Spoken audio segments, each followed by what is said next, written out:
Welcome to the Nick and Matt Show, bringing the player interviews you want to hear and the hot topics you want to discuss. Recording live in studio, here's Nick and Matt. What's going on, ladies and gentlemen? Just want to make sure everything is all good on a Monday night. We are starting a few minutes late, which is actually 10 times better than what we normally do. So props to us on that regards. Episode 167 presented by Cosmic Disc Golf. Go check out all your Cosmic needs over at CosmicDG.com. Very exciting interview tonight. Matt is actually live from an airport right now, and I'm not really sure what state. Might even be Michigan, might be Florida, who knows? But Matt, if you can hear us, go ahead and start talking. Oh, I got permission to talk. I appreciate that. Gotcha. So I am in Detroit, and it wasn't planned for me to be here. I was actually supposed to already be in Des Moines with Matt Schlabach in his disc golf store, Titan Disc Golf. I was supposed to be there. It was going to be a cool thing. Still going to be a cool thing. I'll meet up with him this week, but long story short, flight delays. I've traveled a lot. Delays happen a lot. I don't always miss my flights. Missed the flight. Ended up buying a different ticket, different airline. I'm at a different concourse in Detroit than I've ever been in. And now I'm just hanging out here. You can see the trees behind me. I found a little corner. I'm ready to talk disc golf. Paige Pierce tonight. Paige Pierce at 7:20. There's not a lot of people talking about it, but she's ready to give an update. There's a documentary that just dropped by Idio. We'll talk about that, but how's her rehab going? And then after that interview, my little birdie friend told me that Gannon is going to be with Matt Schlabach, the caddy pro disc golfer combo duo, and they're going to join the show after the interview. So stick around. Should be a good night. Exactly. Nice little night of talking off-season topics, but biggest thing right now is talking about Paige Pierce. And she actually just got married. She has a new shoe dropping, which we are going to talk about at 7:20, along with a mini documentary series. All things that we are going to talk about in just a little bit. We do have Evan in his own studio. So hello, Evan. How's it going, guys? Not too bad. It's going good, man. Going good. Long time no talk. Yeah, right. Yeah, right. This is is a whole week. Yeah, this is the fun part of just off season in general is fortunately we actually just had the holidays. Happy Thanksgiving to everyone. I know it's a little bit belated now, but I was able to get down to Virginia for a couple days, spend time with my girlfriend and her family, and then so I had the nice long drive back. Was able to kill a couple hours talking to the Nick and Matt Show guys about some new and exciting things for the 2024 season. And yeah, it's been good. Hope everyone had a solid holiday season so far. Yeah. So I'm taking a picture because I have another phone here that has my notes on it, because I have one for streaming now, one for the notes, but I'm taking a picture to show my wife how fun it is when I travel. But here's what one of my notes, it starts out like this. I was just perusing through social media, and I noticed that a few players, handfuls of players, maybe that's exaggerating, 4 of them maybe over the last week or two, I've noticed selling their vehicles, their travel vehicles, their tour vehicles. And I thought to myself as I was perusing around, I'm like, upgrading, like, so when they go to sell, I said their travel vans, or they're upgrading them. It's like a different version of cribs. You actually get to see what these guys are actually dealing with on the road. It's like, ooh, look, that's what they've been doing for the last year or two, right? And so it's interesting because I find myself being like, oh, that's kind of nice. Like, I could probably do that. And then some you're like, like, man, that is absolutely roughing it the single life, And so anyways, what do you guys think? You see people selling stuff. What you have any thoughts when you see that stuff? Yeah, I mean, a lot of players seem like they're selling their tour vans to start Airbnb-ing with friends, getting a group of people together, going in on Airbnbs throughout the tour stops, which I think is actually, numbers wise, I don't know how well it breaks down. I don't know the exact cost of what it's like living in a van or anything like that, how much fuel you're using, gas you're using, or anything like that. But at the same time, being able to go to a house with, running water, a shower, a full kitchen, somewhere you can stand up, you can sleep, you have a bedroom, everything like that is a lot of good perks to the Airbnb lifestyle. I know Airbnb prices have gone pretty crazy over the last year or two, but you get a good group of people out there. It seems like a lot of the touring disc golfers kind of do have their cliques to where they got enough people. I know it's something that Ezra had downsized from one of the Discraft RVs that he had. He went to a small SUV and is traveling around Airbnb-ing. Gannon and his friends, I think, are slowly moving into the Airbnb lifestyle. So realistically, and we can talk about Gannon, or we can talk about it with Gannon later on if that's something that he's doing for the next season. But I think ultimately, if you have a good group of 3, 4, 5 people, getting the Airbnbs to me personally sounds like a much better option than a van. Yeah, a van definitely is like a short-term solution, in my opinion. It's something where, hey, you want to hit the road, you want to be able to, actually live and have things, but then it's a grind. You can do it for a year or 2, maybe 3, and then you're going to start pushing out to different solutions. Some people might like it, but I think that's going to be a small minority over the long term. I think one of the people to do it kind of the smartest in the sport right now is Ricky. Actually, he travels with a smaller helicopter? van, but he has a trailer on the back of it, and he hustles when he's out on the road as well by running clinics, selling merch, selling discs, and everything like that. And I think, one of the ways that a professional disc golfer makes a paycheck is by how many discs that they sell. So a lot of players, if you get a small SUV, tow a small trailer behind it, teach a couple lessons, some clinics throughout the weeks, get into the local area. Almost every single local area would be ecstatic for, an Isaac Robinson type player to go, who's now a one-time world champion, to go to their local area, sell some discs, teach a clinic. How did he get to where he's at? A lot of ways for professional players to make money on the road like that. And when you're in a van, yes, you can do that to a certain extent, but your storage is so limited. You got to put a bed in there, you got to put a small kitchen, you got to have all your clothes and everything like that. At least with an SUV and a trailer, getting Airbnbs and hustling like that, I also think is a great, Ricky's done it with tour managers over the years. They've been able to help out in that regards. So realistically, I think that's one of the best options. Before we move on, I'm curious, how many people are still hitting up local hosts? That's something you used to be, the thing to do. And I know when the tour comes to New England, we see, in our local Massachusetts Facebook groups, you see a handful number of pros asking, hey, does anyone have a room? This is what I need.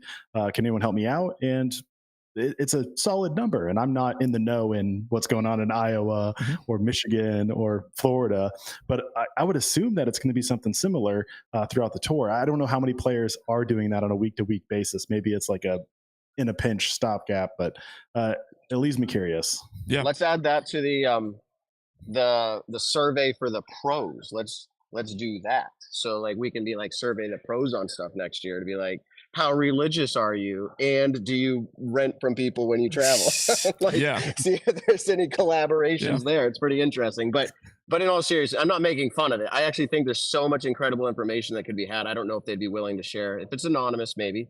And then you brought up, who's asking to stay where and all that kind of stuff. And so that brought my mind to Bradley Williams and his partner, Lika Lorenzen.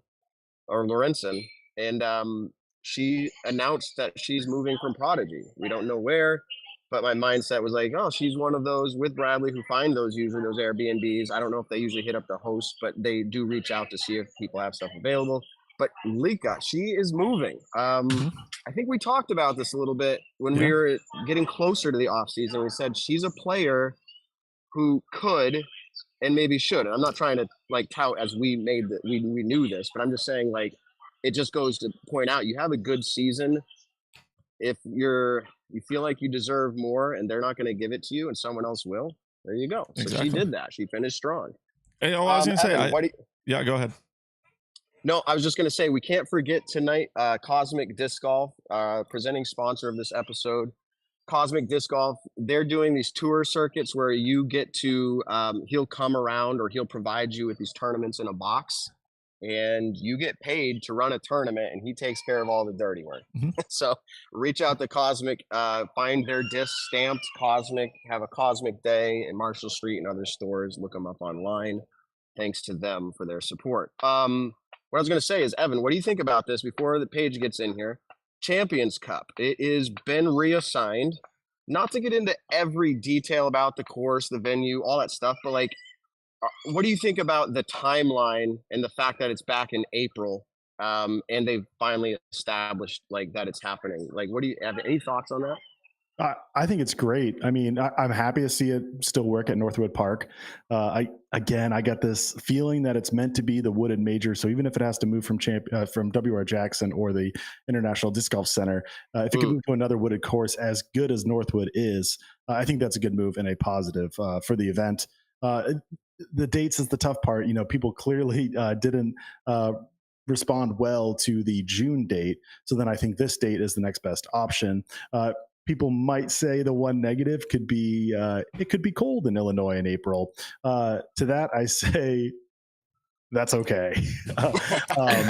There are places where, you know, are probably not smart to go in, let's say, spring, and like New England is one, you know, the upper Midwest. Like, I don't want to play the Preserve in April. But I think there's places where, yeah, it might be cold. It might not be perfect. We see that with Las Vegas every year when, as sunny as Las Vegas is, it can be cold to start the year. Same with Texas. So this is going to feel kind of similar just a month or two later in a little bit of a colder climate. And if the pros have any problems with that, you can just lend them one of your 10 scars behind you.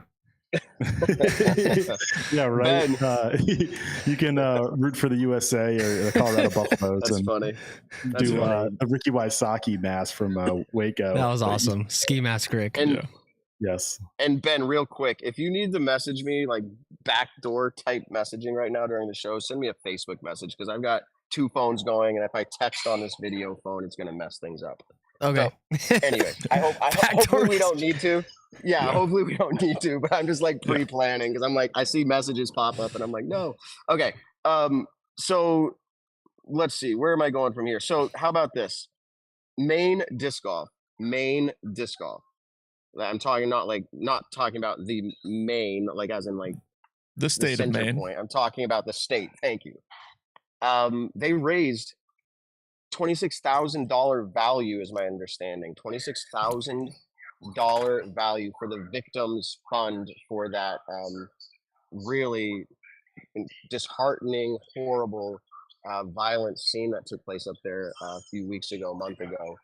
And that's incredible, guys. The disc golf community is something special. It was not just like players in Maine that raised the money, but it was the donations of brands, manufacturers, a lot. You can see if you follow these guys in Maine, you can see everybody that was participating in that. I think that's just, it was worth shouting that out. $26,000 from the disc golf community for that. Yeah, Maine's got such an incredible disc golf community up there. I've always appreciated everything that they've done in their area. They have a little Maine Pro Tour out there. They've been able to host the Silver Series event, actually, large number of A tiers. Incredible scene, notable players that, you know, like a notable player that went up there was Casey White and his girlfriend, Ellie. They went up to the event, the fundraiser, were able to be a part of that. I just think for what happened out there, it's such, you know, a great moment for Maine to be able to help out in that regards. And so, yeah, Maine's got awesome things going on. New England disc golf is booming. So many great things happening up here in the Northeast. It's been incredible to be a part of, especially over the last few months since I've been home out here. And yeah, it's been nice. It's funny. Where I was living in Virginia, I go play any course and it's a free course. When I'm up here, I'm like, oh, I want to go play Maple or Pyramids or somewhere up in Maine. You're paying every single time, but the beautiful manicured, excuse me, Throwback. Yeah, beautifully manicured courses up there. They're awesome, and there's so many good ones up there that I still haven't played yet. So shout out to Maine. We love them. A lot of their guys are up in the chat usually. So we love the Maine disc golf scene. The Manscaped scene up there. The Manscaped great. Scene, yeah. Yeah. All right. Well, we're getting close here to at least getting Paige in. I can't see the green room on this side when I'm remote like this, but when she's here, we'll bring her in.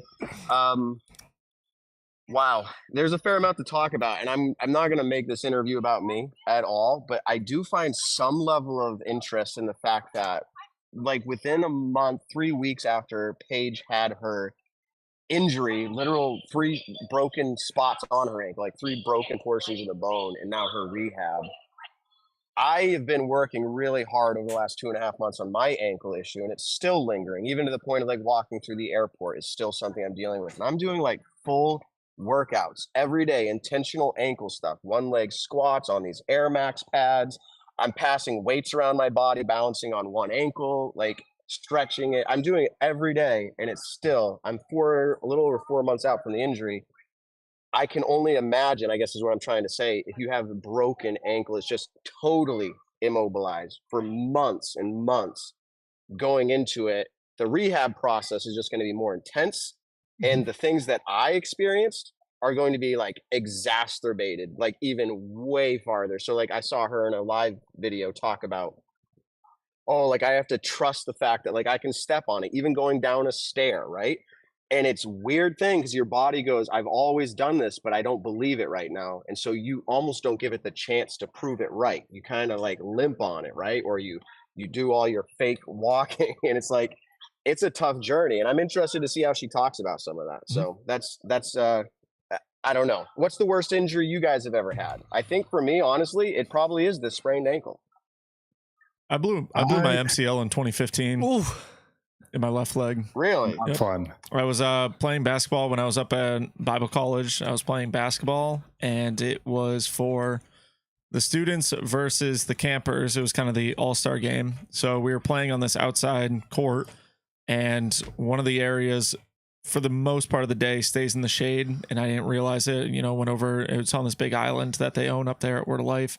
And back then, when I was actually pretty athletic, I used to be able to dunk, and I was playing college basketball for a year, so I was in good shape. And I went up for a dunk, and when I actually did dunk it, as I was coming back down, I landed on my left leg, kind of trying to do that, but it completely slipped out at me, and I heard a pop, and wasn't the ACL. That's what I was really nervous of, but it was a lot of, taking it easy after that, and I didn't do any real repair to it. I still, whenever I play basketball, I don't jump off of 1 foot anymore. I jump off of 2, and I can't nearly jump as much as I used to, as high as I used to. But yeah, that's the same thing where like when I try to actually jump off that one leg, it kind of, just for lack of confidence, kind of shudders a little bit before I jump. And so I just don't anymore. You shudder a little bit. You're like, ooh. Yeah, exactly. I'm just like, oh God, like I don't want to deal with that again. And maybe that's why I got a little hop in my disc golf game. I don't know. Maybe I'm just trying to take a little pressure off of it. It's interesting. Yeah. That is interesting. And it's a thing, and that's part of rehab. And I'm interested to hear Paige's conversation here. My understanding is, thanks to Ben in the back door here, he told me Paige is in, so she is. We're ready to welcome. Paige is. Are we ready to welcome her in? We're ready. We are. So let's do it. Let's welcome to the show. Paige Pierce, welcome into the Nick and Matt show. How are we doing? I'm doing great. How about you guys? We are doing wonderful. Very well. I feel like that's new, maybe a little bit. What's that? I like the theme music. Oh yeah. Oh, it's new. Yeah, we try to change it up a little bit. Usually, some guests get different music. We don't know. Whatever Ben clicks is what happens. Oh, so. Nice. It's different every time. Yeah, exactly.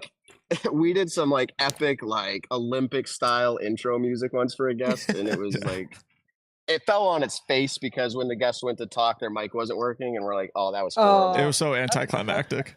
But the music hyped us up. It was a great interview. It was with Will Schustrick. Great interview right before USDGC. So, Paige, first off, I think the number one thing to say is congratulations. Looks like a beautiful wedding that you had recently. So congratulations to you. Thank you. Ayla. Is that Ayla? I just saw that on Instagram. I saw her. She changed her username to, I think it's Ayla Pierce. Not officially yet. We got to turn in the marriage certificate still, but Facebook official. I thought we were trying that out for a few days, but she sprung it on me today that it's like official now. So very cool. I've messed it up already a couple times, but getting used to it. You'll get used to it. It's Facebook official. Yeah. Forget about the paperwork. We're going to Facebook. Yeah. Okay. Exactly. That is cool. Yeah, congratulations on that. I've known you both for a while, and it's really cool to see this. So congratulations. Thank you very much. So we could talk about all different cool stuff, and actually one of my questions is probably going to lead to like generally like what have people never asked you that we should ask you? Like what do we overlook when we talk to Paige? But we're not there yet. Let's jump into this. Unbroken. And this is a Paige Pierce documentary that Idio Productions has put together.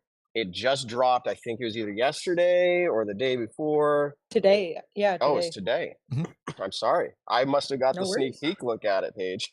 Yes, I think you did. Okay. So that's cool. I'm glad I didn't go spread the word yet, but that's cool. It was a great, well done production. Tell us about that. How did that come together? Like, was it purely like, hey, nobody's talking about your rehab and we want to? Like, how did that come together for you? Yeah, I thought it was awesome. Craig, with the owner, he hit me up and just said like, "Hey, would it be something you would be okay with if we sent someone to you and kind of filmed some rehab stuff?" And I thought it was going to be like a commercial kind of thing for the shoe. And so to see that they obviously they wanted to promote the shoe and our collaboration, but that it was so much more than that, that they cared about my story and wanted to help me tell my story and just wanted to know how everything was going. And so I thought that was super cool. And the like you said, it's super well done. Like they went all out. You're not allowed to get videos taken in physical Mhm. therapy because of the laws and stuff. And so we had to sign off on all these papers. And I think even signing off on the papers and getting the okays from the upper management, even still then, they weren't like really aware of the types of cameras and the crew that was coming in. So that was funny to see my physical therapy team be like almost nervous and like acting all weird with cameras and stuff.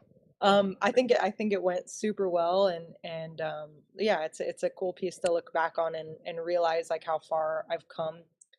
I'm already thinking ahead because I know I'm Mm, gonna get better. Um, mhm. but yeah, it'll be a cool thing to look back on and be like, wow, I was really, they say it says unbroken, but I really was broken there, and already I'm doing better. So I'm excited to get past it even farther and look back on that. So a few things. One is, Paige, after I interviewed you after you got back from Europe and was literally in the thick of it, like you were like I Mhm. just rolled into the US. I think it was Yeah. 2 or 3 weeks later, I severely sprained my ankle, my right ankle, like to the Oh point where no. I'm still rehabbing it. And I said, Oh, if this is only like a little smidgen of what Paige is dealing with, but like it gives me a little bit of insight. And I was telling the people before you came in, like I'm rehabbing it every day so hard, and I can trust it now, but I still have the lingering effects of like achiness and all that. But you went totally immobile for how long? How long were you immobile? Like as in like you couldn't move it? yeah, it happened on July 13th, and I was like, I didn't even get surgery for 13 days after that. Hmm. And then after I got surgery, I couldn't walk for 5 weeks, so seven Oh, weeks. Couldn't put any weight on it. Wow. and that's just so that's your mobility. But then like, were you still in like a cast or like a boot where you weren't really moving the ankle? Yeah, yeah. And then I went into a walking boot where I couldn't move the ankle still, but I could put weight on it. So I was Okay. bearing weight, but yeah, I wasn't getting any range of motion. It was crazy when I got the cast off. Like even now, actually, like my calf is so small, and like I don't have like muscular legs by any means, but like my right leg looks super muscular compared to my left leg. It's crazy. So now it's strengthening, getting the dorsal flexion, and yeah, range of motion and the confidence and balance too. We're doing like as of my last appointment, we're doing a lot of standing on one leg. They want me when I'm brushing my teeth to be balancing on my left foot, like if I'm cooking in the kitchen, left foot, just kind of getting the balance back too. So yeah. So I'm not a professional, but we have therapists who listen to our show, physical therapists, and they reached out to me after I said my ankle issue. And they're like, go talk to a therapist in person, definitely. And when I got there, I don't know if you have this, but if you look it up, or I can send it to you later. It's called Air Max. It's a pad. I don't know if they have you Okay. stand on it, but it makes it harder to balance. And so your Yeah. ankle like fires, right?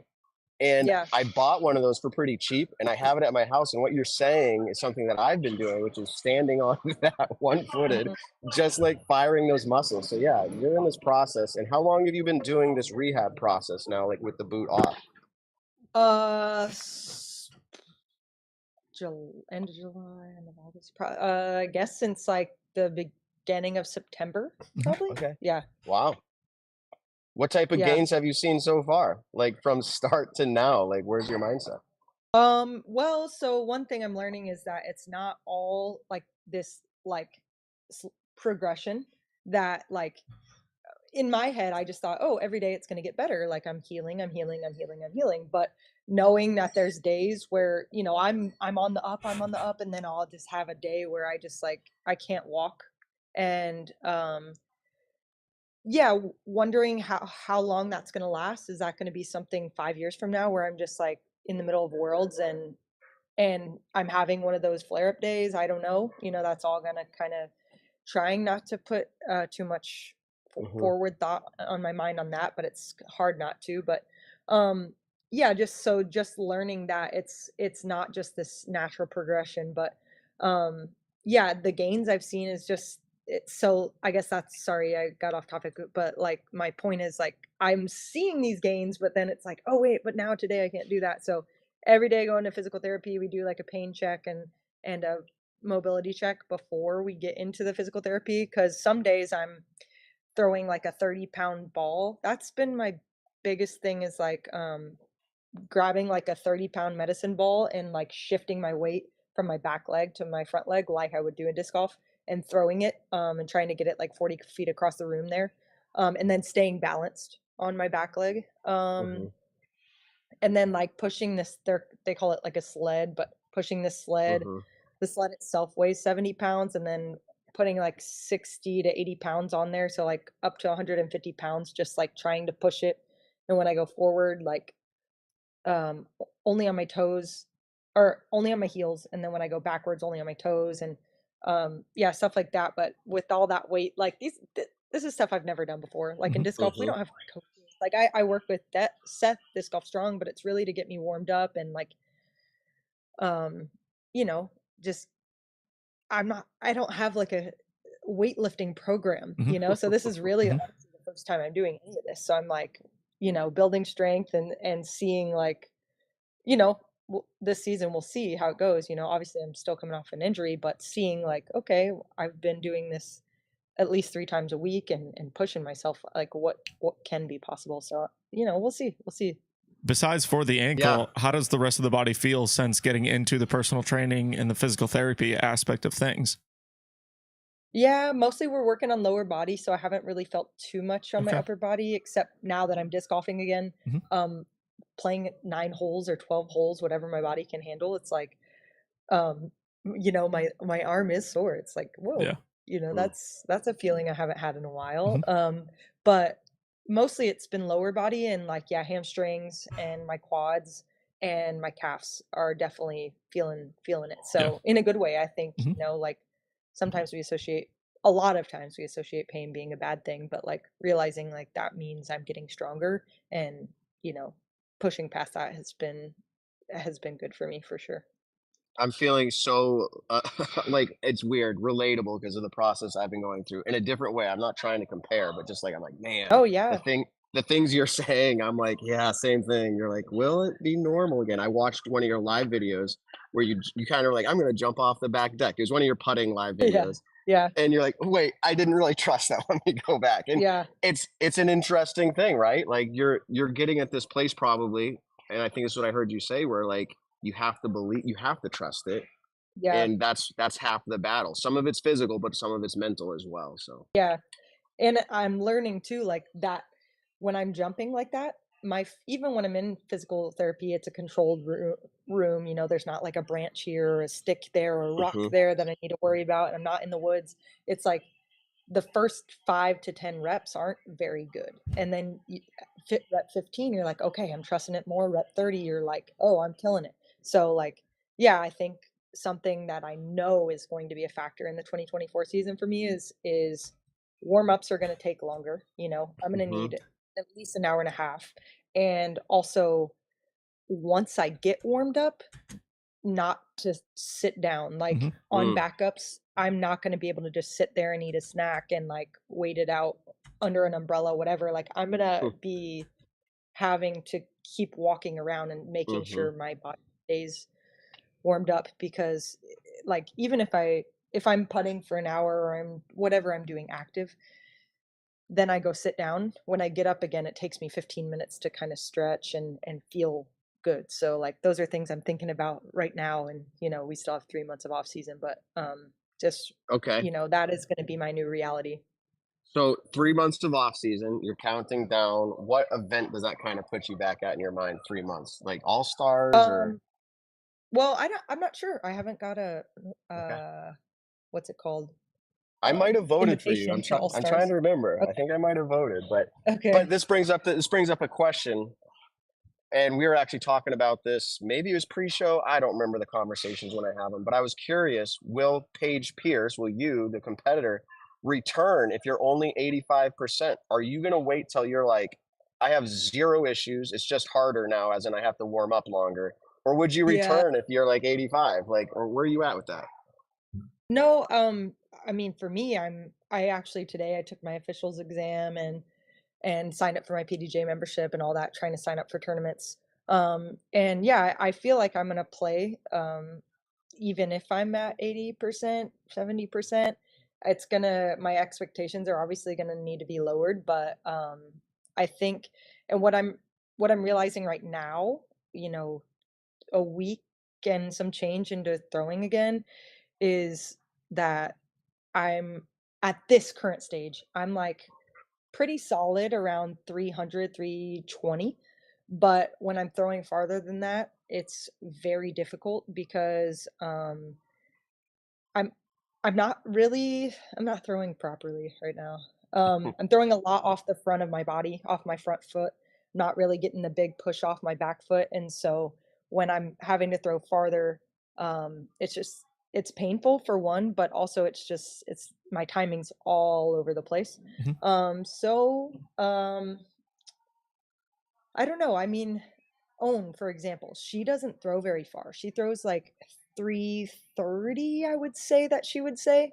And she is a killer. Like, she's winning so many tournaments. She's always in contention. So I think about it like that, and it's like, if I'm right there hanging with Own at her distance, that's nothing to be sad about, So just realizing the new Page might not be the same, and that also might not be the end of the world, but I think I'm gonna have to become a lot more well-rounded as a player.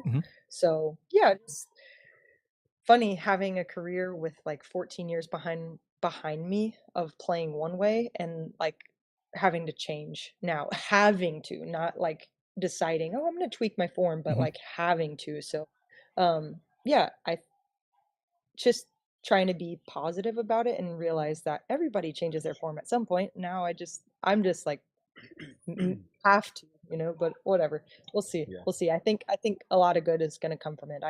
I feel like I'm putting better right now than I would have imagined before. So That's such a Paige Pierce thing to say. Good's going to come out of this. I have always said that. Paige thinks positively.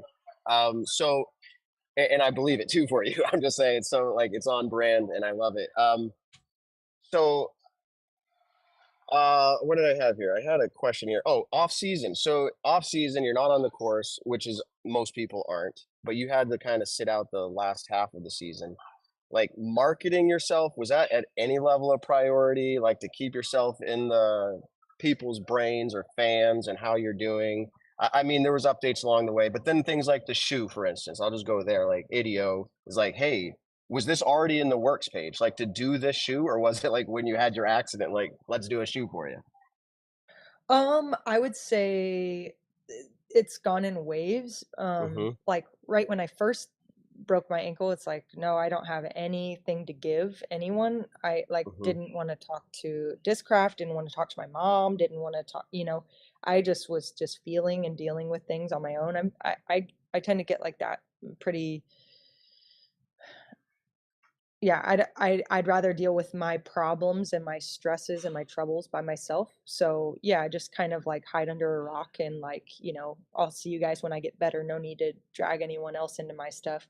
So yeah, I definitely felt like I went through that for a while, but then there comes a point where it's like, okay, my mom can only call me 7 times before I, keep declining her call before I just have to, because what is there to say? It's like, I'm okay. I'm alive.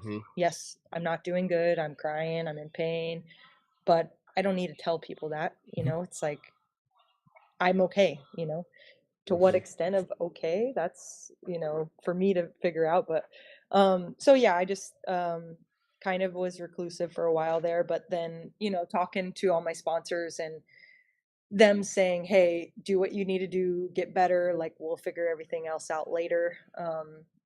and it's wasn't really my priority at all to whatever you want to call it, market or promote or whatever. So yeah, and then there came a time where it's like, man, I really want to like thank my sponsors specifically in promotion, because they were just so gracious with me. A lot of our player contracts are like, post this many times a month, do the, if there's a new release, talk about that, stuff like that. And they were just, nobody got mad at me. It's like completely understanding everything, sending me support. And so like for me, it was, I wanted to do those posts and promotions because of their understanding, not because my contract says that. So that was like a switch that I had. And just like, also when I started believing I'm okay, that was a big change too. So So what's it like having your own shoe, Paige? That seems like an athlete's thing to do. Yeah, it seems like an athlete's thing. So yeah, that it's really crazy. I mean, that part for sure. You think of like Michael Jordan and LeBron James and Steph Curry, and for some reason it's like a lot of basketball players, I'm realizing. the shoes, baby. Yeah, the shoes, but like, and who, this would be just the absolute pipe dream, but like that was the single most like influential thing, like at least financially and career wise, that Michael Jordan did, was to make a shoe. And now it's like, it's past the basketball shoe. It's like a fashion trend, and it's like this, oh, you never had Jordans? Like what? And so like, I don't know, it's just feels like so much bigger than disc golf. And like, they're good shoes for hiking. They're good shoes for just like, being bold too. So like, if anyone outdoor enthusiast that isn't playing disc golf ends up wearing the shoe, that's just like, crazy. So yeah, I think it's just such an exciting thing.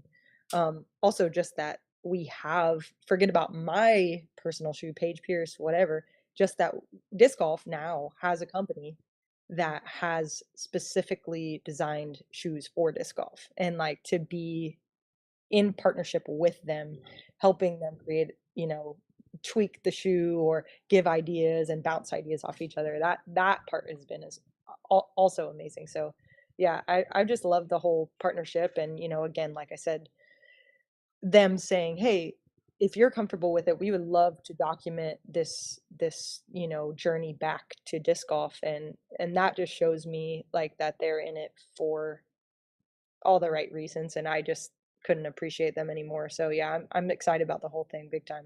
I got a quick question, Paige. So when you say about tweaking the shoe, is this your iteration of the Idio shoe? Is there anything new to it per se, or is it kind of like the same versions, or did you specifically add something new to it that you thought you needed to have for your signature shoe? No, not with this shoe. And I did talk to Craig once I first got on the team. Again, Craig's the owner's name, but yeah, I talked to Craig when I first got on the team, and I'm like, I love the shoes. The grip's good, the stability's good, the durability, everything's good, but the shoelaces are just too short. Like if I need to double knot them, I can't tie the shoes right. And he sends me this video of like, hey, this is how you make them longer, whatever. And so realizing that they're, it's like, I don't know, not that a shoe needs an instruction manual, but like, that, he's thought of everything, you know what I mean? And like, even the hex, I think they call it the hex technology on the bottom of the shoe, like how it has, I'm kind of on my screen, but I'm delayed a little bit, but yeah, it looks like a hex. And so any which way you pivot, whether you're throwing backhand, standstill, sidearm, whatever, whichever way you're rotating, it's meant to grab the ground and give you that grip. So just, yeah, again, talking with Craig and hearing every little reason that the shoe is this way, and for him being open to new ideas. With this shoe though, Ben, to answer your question, no, I didn't tweak anything. I just wanted to make sure my shoe was waterproof, and yeah, that the shoelaces were long enough. But that was just a funny thing. But yeah, that that's all I want in a shoe is grip and durability, waterproofing, especially with all the rounds we end up seeming to play in the rain. So yeah, maybe for a future shoe, I don't really have any ideas currently, but I'm sure Ankle if I had a support, new high one, tops. maybe. Yeah, Mhm. that's a good I point. don't know. I I don't know. never really gone for the high tops, but maybe No. I should. Maybe we should tweak a model and do a Mhm. sample and see about the 2.0 next year or something. I wonder what we'd call them. There'd be some fun name that we could make up for it. You know, in Yeah, your history of yeah, the Paige industry. shoe. yeah. Stop. Paige shoe. Stop. Stop. You and all the Okay, chat saying man. the same thing. Paige, I just want to talk about the shoe in general really quick. As a sponsored athlete by the company, what was kind of the, yes, I would love to be sponsored by you guys because I do feel like this shoe, I don't know what you were wearing before. I think you were big with Keen, maybe the Keen shoes, the hiking kind of trail running shoes that they had. But going to Idio, what was kind of the selling points that they got you on where you're like, wow, I do fully trust in this shoe and this is why I want to be a part of this brand? Yeah, for me, the first thing is trying the product. Companies reach out all the time, but if you don't like the product, then I'm not going to promote it. So the first thing was trying the shoes out, and realizing I do love them. And yeah, like you said, Nick, I did use Keens before, but I wasn't. I was sponsored by Keen at one point, but then Okay. there was a disc golfer that was in upper management, and he no longer works there, so they stopped being involved with disc at all. So yeah, then after the Keens, I was sponsored by Keens. I just had a bunch left over. I wasn't like committed to them. So when Craig expressed interest, then I'm realizing after talking to him that it's literally made with disc golf in mind in every sense of it. That was cool for me, and realizing he's not trying to sell the baseball players. He wants the sport to grow, and he wants people to be protected in their shoe, and that for me was really cool. And yeah, I love the designs, the colorways. I love it all. So yeah, it was a pretty easy decision for me. So speaking of your colorway, it's a great color, and then like the branding name for it, isn't it like Shatter Skyscape or something? Or correct me if I'm wrong. That was news to me when I saw the marketing thing. I didn't Oh, know that we were calling it anything different. So okay. yeah, I loved that, which is cool because either I missed the memo on that or something, but that was really cool that it aligned with something that I liked too. But yeah, I just obviously that's my signature colorway, the turquoise and like the Yeah. fuchsia.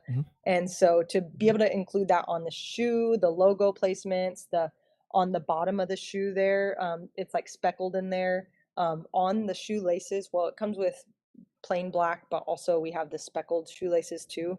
And if any of you guys have bought them or are thinking about buying them, put on the speckled ones, because I don't even know if Craig designed it this way, but I think it was like maybe a happy accident, maybe not. Craig, tell me if I'm wrong. But the speckled ones, not the plain black, the speckled shoelaces, they have like because of the design, they're like textured.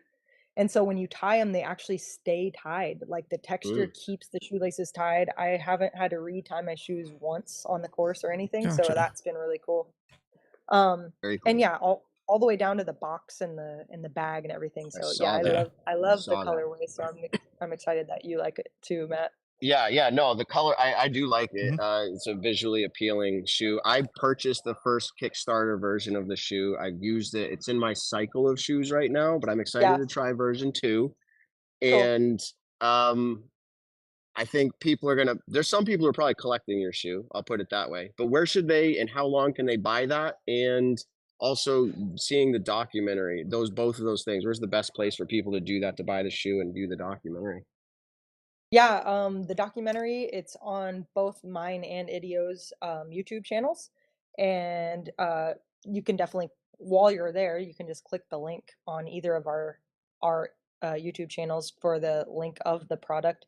I also have it on my Instagram. If you click on the link in my bio, you can click the shoes. Same thing on Idio's.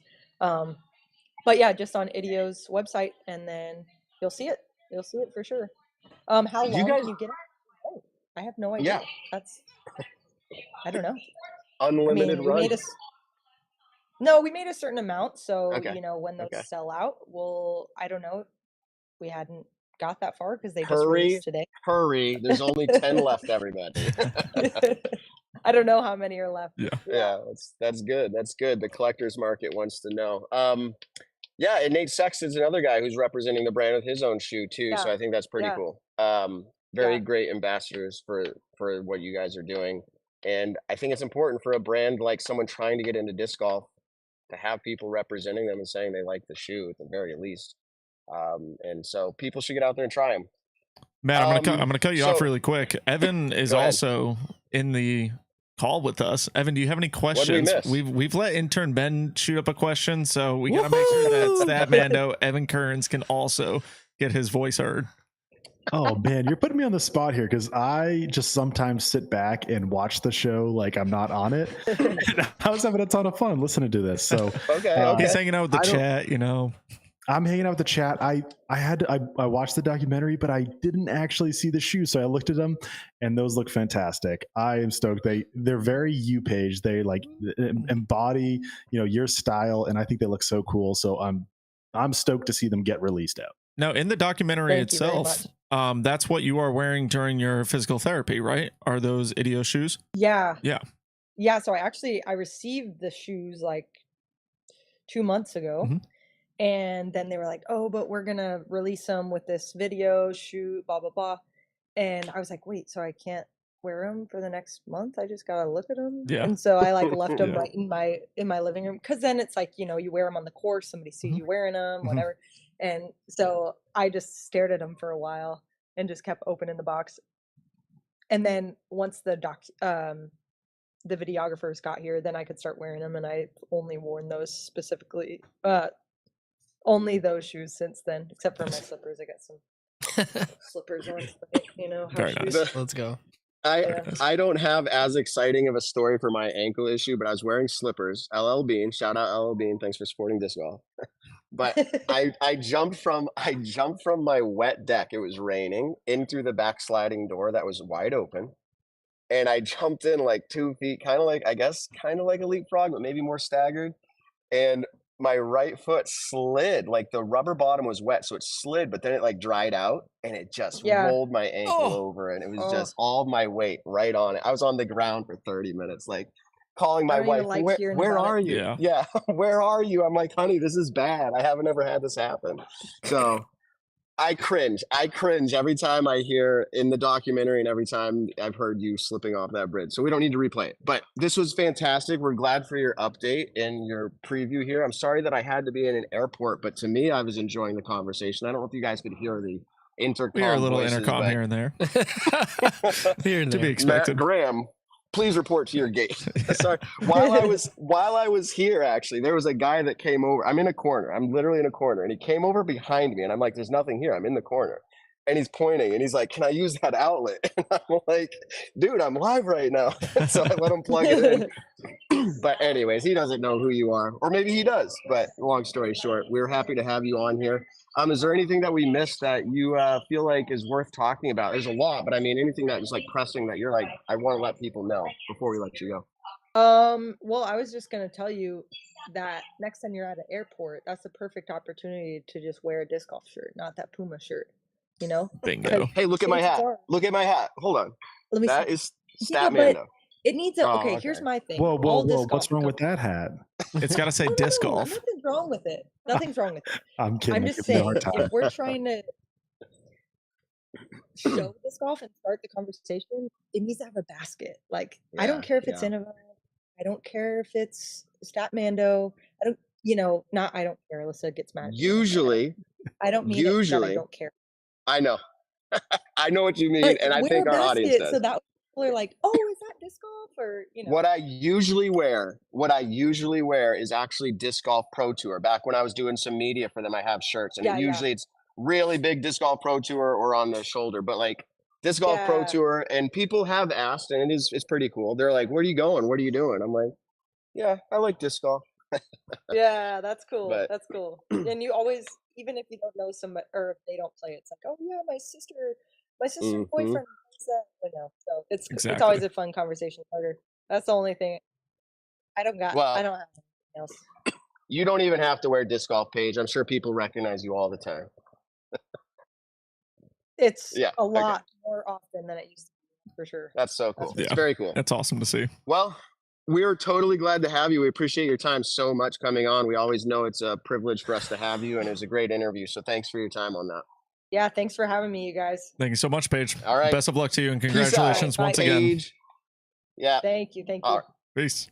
All right. We look forward to Paige rejoining the tour when it happens. Ben, you missed the outro music. Oh, We just like booted her. No. Okay. Okay. I'm hearing quite a commotion in the green it's room. loud. Do we have Gannon? Yeah, and we Matt got there, or is it a whole Matt. crew? Hey Yep. guys, Schlabach. Matt and Is Gannon. he ready? Thumbs up. Matt, you ready? Oh, he's All right. ready. Okay, He's ready. All right, let's bring him in. Give him the music. Uh-oh, did I hear the robot voice? Yeah, you might have the robot voice, Ben. Oh, my bad. I'll Hold on change it. one Just second, say- Matt. So, no, let's try it out. Welcome, Matt, to the show. We can see you. Can we hear you? Hey guys, Matt here. That is so cool. I wanted that so bad. Tonight we had talked about having Matt start the show with Nick if I was on a plane, so he could be the Nick and Matt show. So let's go full screen on Matt for a second. Let's see where he's at. I think he's in his disc golf store. For those of you who don't know, Matt, you can tell us about it. You run a disc golf store, and it's pretty big. Yeah, Called Titan Disc Golf. yeah, I have 2 disc golf stores actually. One here in Des Moines, Iowa, and one in Cedar Rapids, Iowa, and they are both called Titan Disc Golf. Very cool. Okay, so Titan Disc Golf, but most people in the world of disc golf recognize you for walking with Gannon, often carrying his bag. I'm sure locally you're more known just as the guy who has a cool disc golf store. Yeah, there you go, the eye. So let's jump right into that. Where did that come from? Is that something you grew up doing, or you just had a moment where you said, "Oh, that's funny"? People talked about it, and you kept doing it when you stare into the camera. So the eye started with Gannon and I at the Open at Austin. We were just staring at the camera right before he went to go tee off, and we kind of joked about it, doing it all round long. And so I couldn't actually tell if I was on camera or not, but I just thought it was funny to continue to do. And while we were on live coverage, my friends were texting me. They're like, "This is hilarious. You got to keep staring at the camera. You got to do more than just stare in the camera. You got to start eating a granola bar or something like that." And so it was just kind of funny, and it was just kind of something that we kept continuing. And then I always thought it was kind of weird to not look into a camera, especially when it's right in your face. So one of the things, when you're caddying or you're with one of the players on lead card, is they have this reaction cam, and they kind of shove the reaction cam just right in your face. I mean, it's within a couple feet of your face, and it kind of feels weird to me to kind of just ignore the camera. And so I just looking at, because you grow up, you're taught to look into the camera and smile and whatnot, and it feels more natural to look into a camera to me than it does to just pretend that someone's not 2 feet from your face. Okay, well, let's go back to mid-season somewhere. Des Moines is where you're from. The Des Moines, sorry about this intercom, but the Des Moines, it's called Challenge, right? I'm forgetting why. Yes, the Des Moines Challenge. Okay. The True Bank Des Moines Challenge. Yeah, thank you. And I remember there was somewhat of a commotion, and I think you made a social media post of guys, I was asked to stop. So you don't have to name names unless you want to, but the Pro Tour at some level said hey, don't do that on our coverage. Is that correct? Yeah, so it wasn't specifically the Pro Tour had come to me and say something. The guy running the show, I guess I won't name his name, but it's pretty obvious.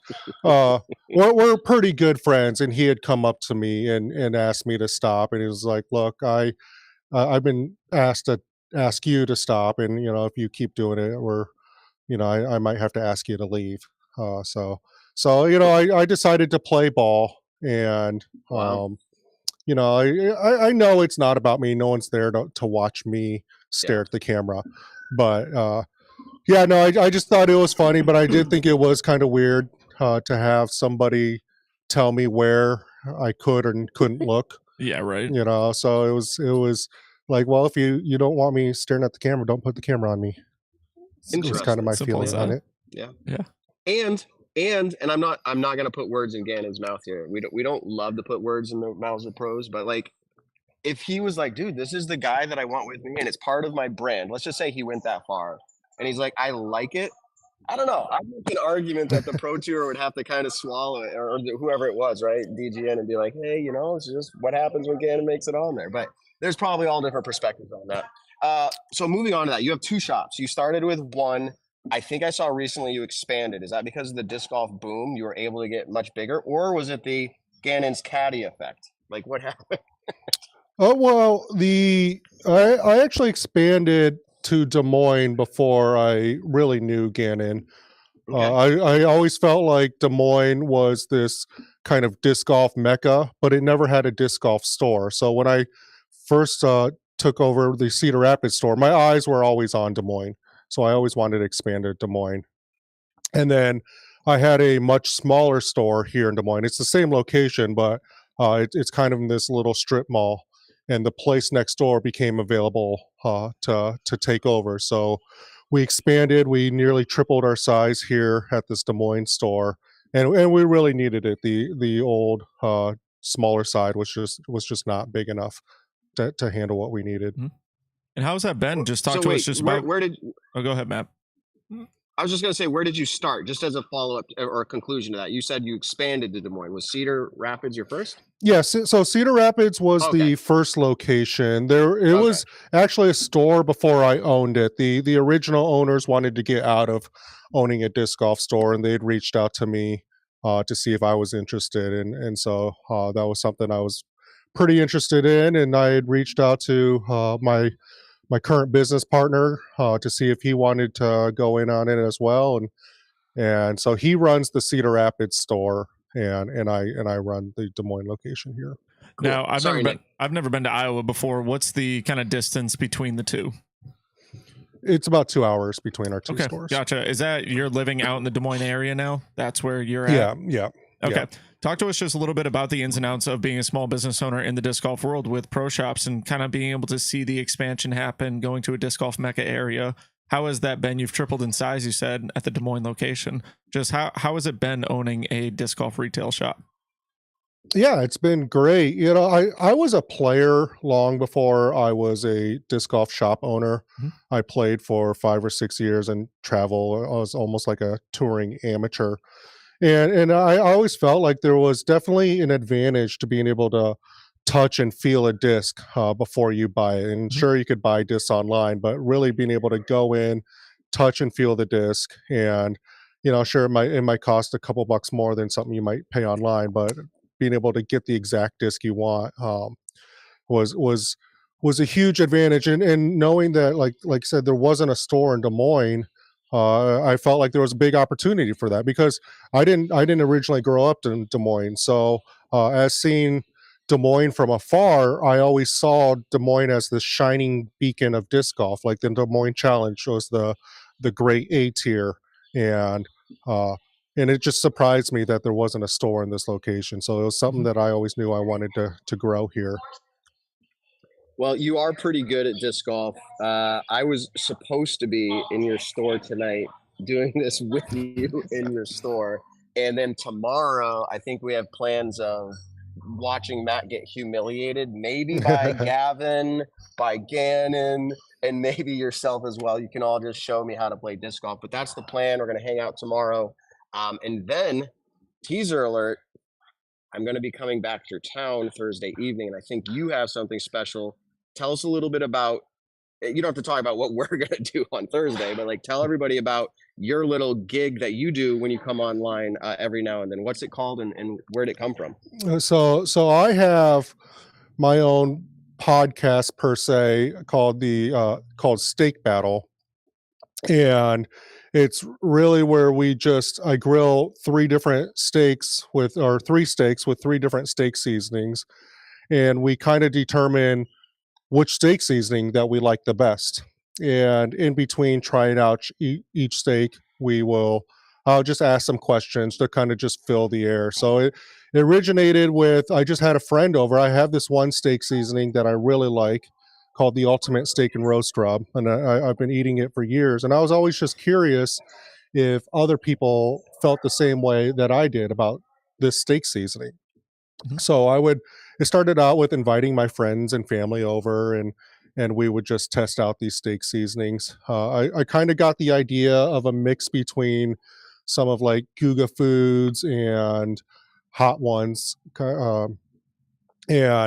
So we would try out these different steak seasonings, and I found that there was only so many words you could use to describe a steak seasoning. Like it's like salty or savory or whatever. So it didn't make for very good entertainment or so I just decided, all right, well, I'm just going to start asking disc golf questions in between each steak to just kind of get a feeling of that. So it started out with just local players, and then it kind of just expanded onto, maybe some of the local touring players. And then probably my biggest grab at the time, I was pretty good friends with Bob Julia, the Team Discraft team manager, and I'd reached out to him to see if he wanted on, and he's like, "Yeah, I'd love to be on." He's like, "Do you care if I bring Paul Macbeth with me?"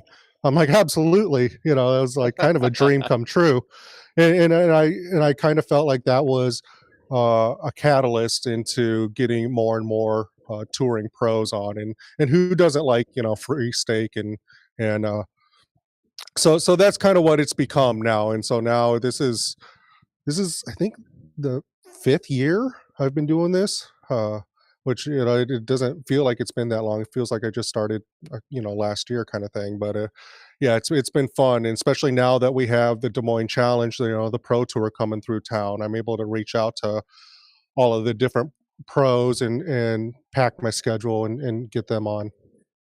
What has been absolutely. over the 5 years of doing it? I mean, I love steak. Absolutely love it. I'm a horrible cook, chef, whatever you want to call it, but I can cook an okay steak every so often. It's the one thing that I've actually practiced to get better at, because I absolutely love eating steak. But like, what is your favorite type of steak and seasoning wise to eat?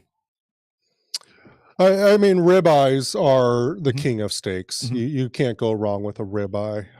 It's got that real nice fatty, juicy end around the outside, and then the inside is a little bit more tender with a little less fat. But so ribeyes are definitely the way to go. Something I've just learned through cooking steaks is you really just have to cook everything to temperature. So I always have a thermometer, like one of those instant actually I have it here in my pocket. There's no way.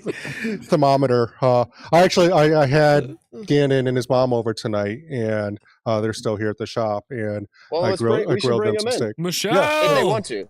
Let's go. Yeah, Michelle, Gannon. Michelle's first time on the show. Yeah. You guys are getting called in. They won't be able to hear because you got the headphones on. We can either pass it along, or you could probably unplug the headphones. But your Ultimate Steak and Roast Rub, or whatever it was called, I actually bought it because I watched one of your steak battles. So, Ben, you might have to turn that echo cancellation back on. Oh, I'm sorry. I can put the microphone or the headphones back in. Yeah, or just turn it down a little bit. No, or just turn it down a little bit. Yep. Can you hear us? We're gonna switch me out for Gannon here. Oh, he plugged it back in. Yeah, he plugged it back in. We can see what it's like unplugged. So in 2 minutes I have to go, and you guys can be grateful for that. But let me just. Yeah. First question: where's Michelle? Gannon, can you hear us? Gannon? She's over here. Hi, Michelle. Oh, she's over here. Yeah. Well, tell her we all say hi. They say hi. Nice. Gannon? They want you on, Michelle. Come on. Yes, Michelle. She can't hear. Yeah, she can't hear it. So, Gannon, Uncle Matt is coming, and Aunt Stephanie made you cookies. We're gonna try to unplug it. We're gonna try to. Does that work? Can you hear us? Hello. Yeah, we can hear you. Yeah. Can you hear us? Okay. All right. Perfect. So, Yep, we can hear you. it's a little. I think your speaker might be a little loud because it's coming back through the mic a little bit. If you just turn it down a hair, we might be better. But Uncle Matt is coming, Gannon. Uncle Matt and Aunt Stephanie made cookies, and they're in my carry-on right now. I'm coming. You just wait. I'll be there Okay. I tomorrow. can't wait. Yeah, they're my Dude, I saw some of your baking videos. They look phenomenal. they were That's they were my my wife. favorite cookies I've ever had, I think. Well, they're on the way. It's like a dozen of them or something. So. I am Nice. incredibly Those jealous. are gonna last about 10 Also, 10 seconds. also, I'll go out of my way to say this is the best you've ever sounded or looked on our show. So By far. congratulations. I don't have a good history of looking or sounding good on the show because I'm And- always in the middle of like Texas or Driving over the something with hills. the worst internet ever. Driving down hills And with all so, of them. Yeah. and so last week, my last thing, because I got to get in line and catch my plane. I shouldn't even be here in the first place. But we thought last week we were looking at the fandom survey. Have you seen that yet? The fandom survey? Yeah. Okay. We said, because we can actually look at listeners of the Nick and Matt show, how they voted for players. That's something we have access to. And we said, or Nick said last week, he's like, I think Gannon probably rates worse for Nick and Matt show listeners because he always has a bad connection. And we looked it up, and you actually have a higher rating from Nick and Matt show listeners than you do from the rest of the survey. So there you go. I'm not surprised by that. I think because I know I like rated pretty low on that. And I can definitely see it. I think you have to. I mean, it kind of for everybody. You kind of have to know the player a little bit more. You know, of the Pro Tour players, I got voted most funny, which was Yes, I pretty saw cool. So, but yeah, here we go. Here's the stare. The stare. It's Creepy coming stare. in. Alden called me out. He goes, "Don't bring me into this, Nick Carl." It just made me laugh. With That's me funny. and Alden having the number one bromance on tour, Yeah. that was also a highlight. Congratulations to that. Thank you. Yeah, it's a big deal for us. Yeah. Let me jump into this. How does Isaac feel about it that both of his pairings were like dead last, just about, at least on their pie chart? Is he jealous? Yeah, he's always jealous. He's always mad about that kind of stuff. We find it pretty funny that like I think two people put like me and Isaac, and then Alden and Isaac as their own bromance, which was pretty funny. I think second place was Chandler and Robert Burridge, which is pretty funny because that's kind of like the ongoing joke on tour that they're the number one bromance. But yeah, you know, we're happy to take down this win. It's big for our career. Let's go. Big time. Hopefully some bonus structure with Prodigy in that. So good marketing. Dude, anyways, Matt, are you I feel like the sarcasm that Gannon can bring is so incredible. It's acting, and so maybe it's not sarcasm. It's a little bit of both, but just like saying things like that, that's become like trademark for him. Like, this has been really pivotal and crucial in my career, and I could see him saying that straight up in a DGN press conference. Exactly. It's big time. It's so cool. Yes, I'm heading out. Low key, all right, Matt. Super hilarious. Like he's witty and he's just like quick to roast things, but he's just low key, just one of the funniest people I know. There you go, Stephanie. I mean, Gannon. I said to Stephanie before I left, I said, "Are you making the cookies?" I said, "If you don't make the cookies," I said, and I acted out. I said, "He's gonna go like this, bruh. You didn't bring the cookies, bruh." And Stephanie just smiled, and she's like, "I can totally see that." So we appreciated having you stay with us. It was a pleasure for us. Hopefully, we made your life easier. I'm gonna get on this plane. They're gonna take away the rest of the show. You guys can hang out, but I got a jet. All right. See you later, Matt. See you soon. Peace out. Peace out. Do. I feel weird having like look at we have the nice camera like up here, but the laptop low. Wrong close out. Whoops. Yeah, I was gonna. The camera quality is probably in the top 5. Camera and microphone quality are probably in the top 5 for guests that we've had. So shout out to Matt for that one. It's always appreciated. I was trying to impress Matt Graham here because he was supposed to be here doing the show. Yep. And so I went out and bought a brand new microphone. No, did you really? I have a DSLR camera just for my stake battles. Yeah. And I was trying to get this super sick podcast set up so he would look professional while he's here. Wow. And unfortunately, I didn't get to do that with him here.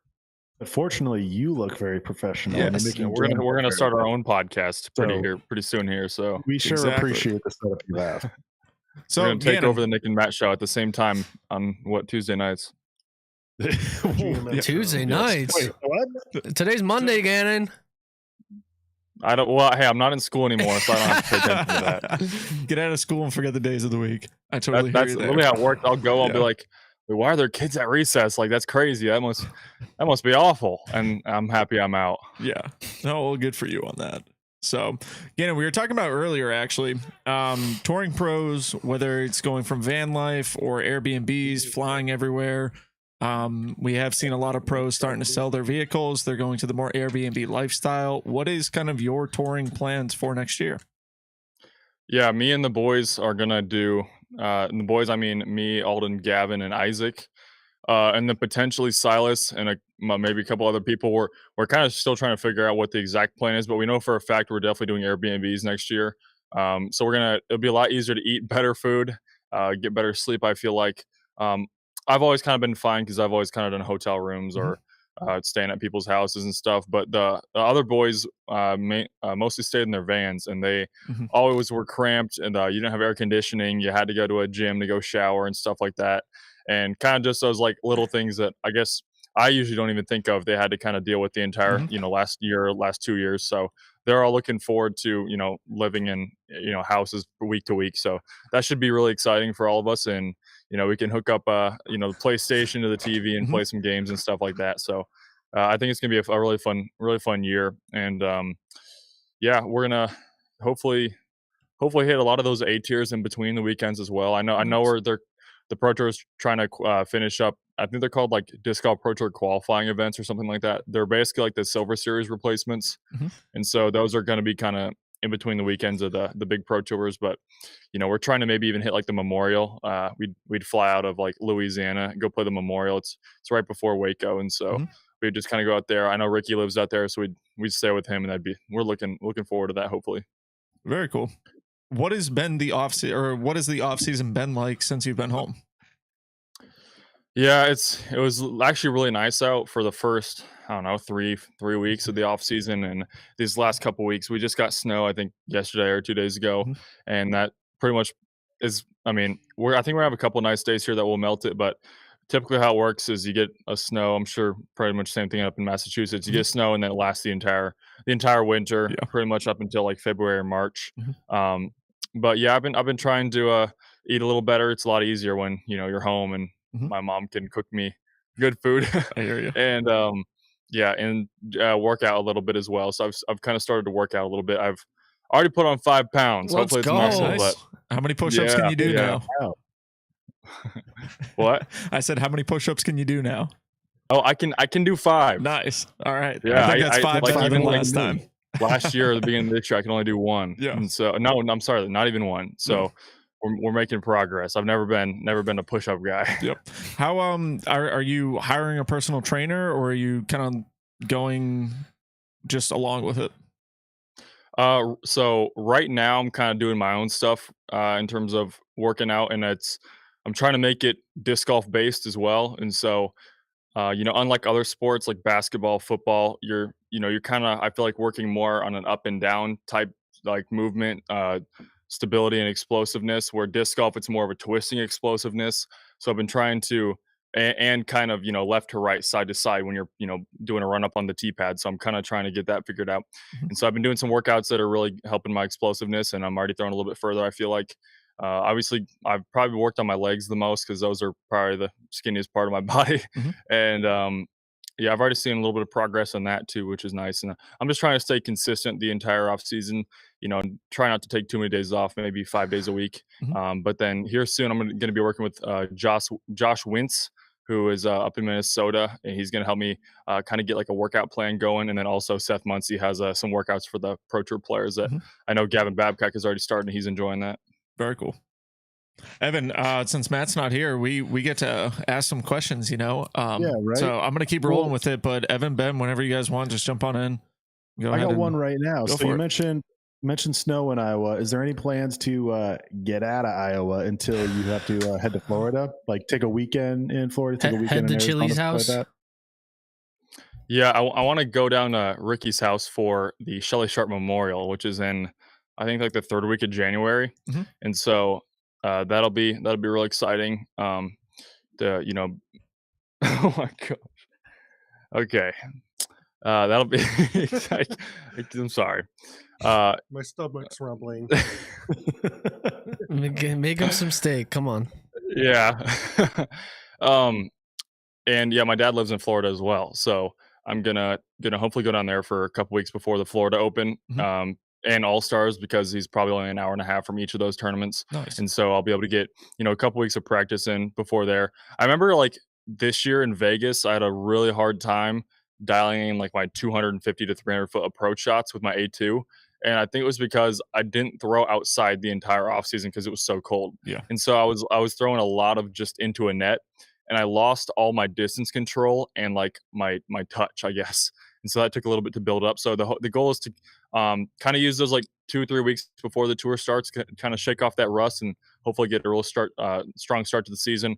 I know I have never really started that strong on the pro tour in the beginning of the year, even though I felt like I put a decent amount of work in the offseason. I think it was just because I couldn't play courses and I couldn't play them, effectively and have it actually really help my game because it's been so cold. You have so many layers on, stuff like that. Yeah.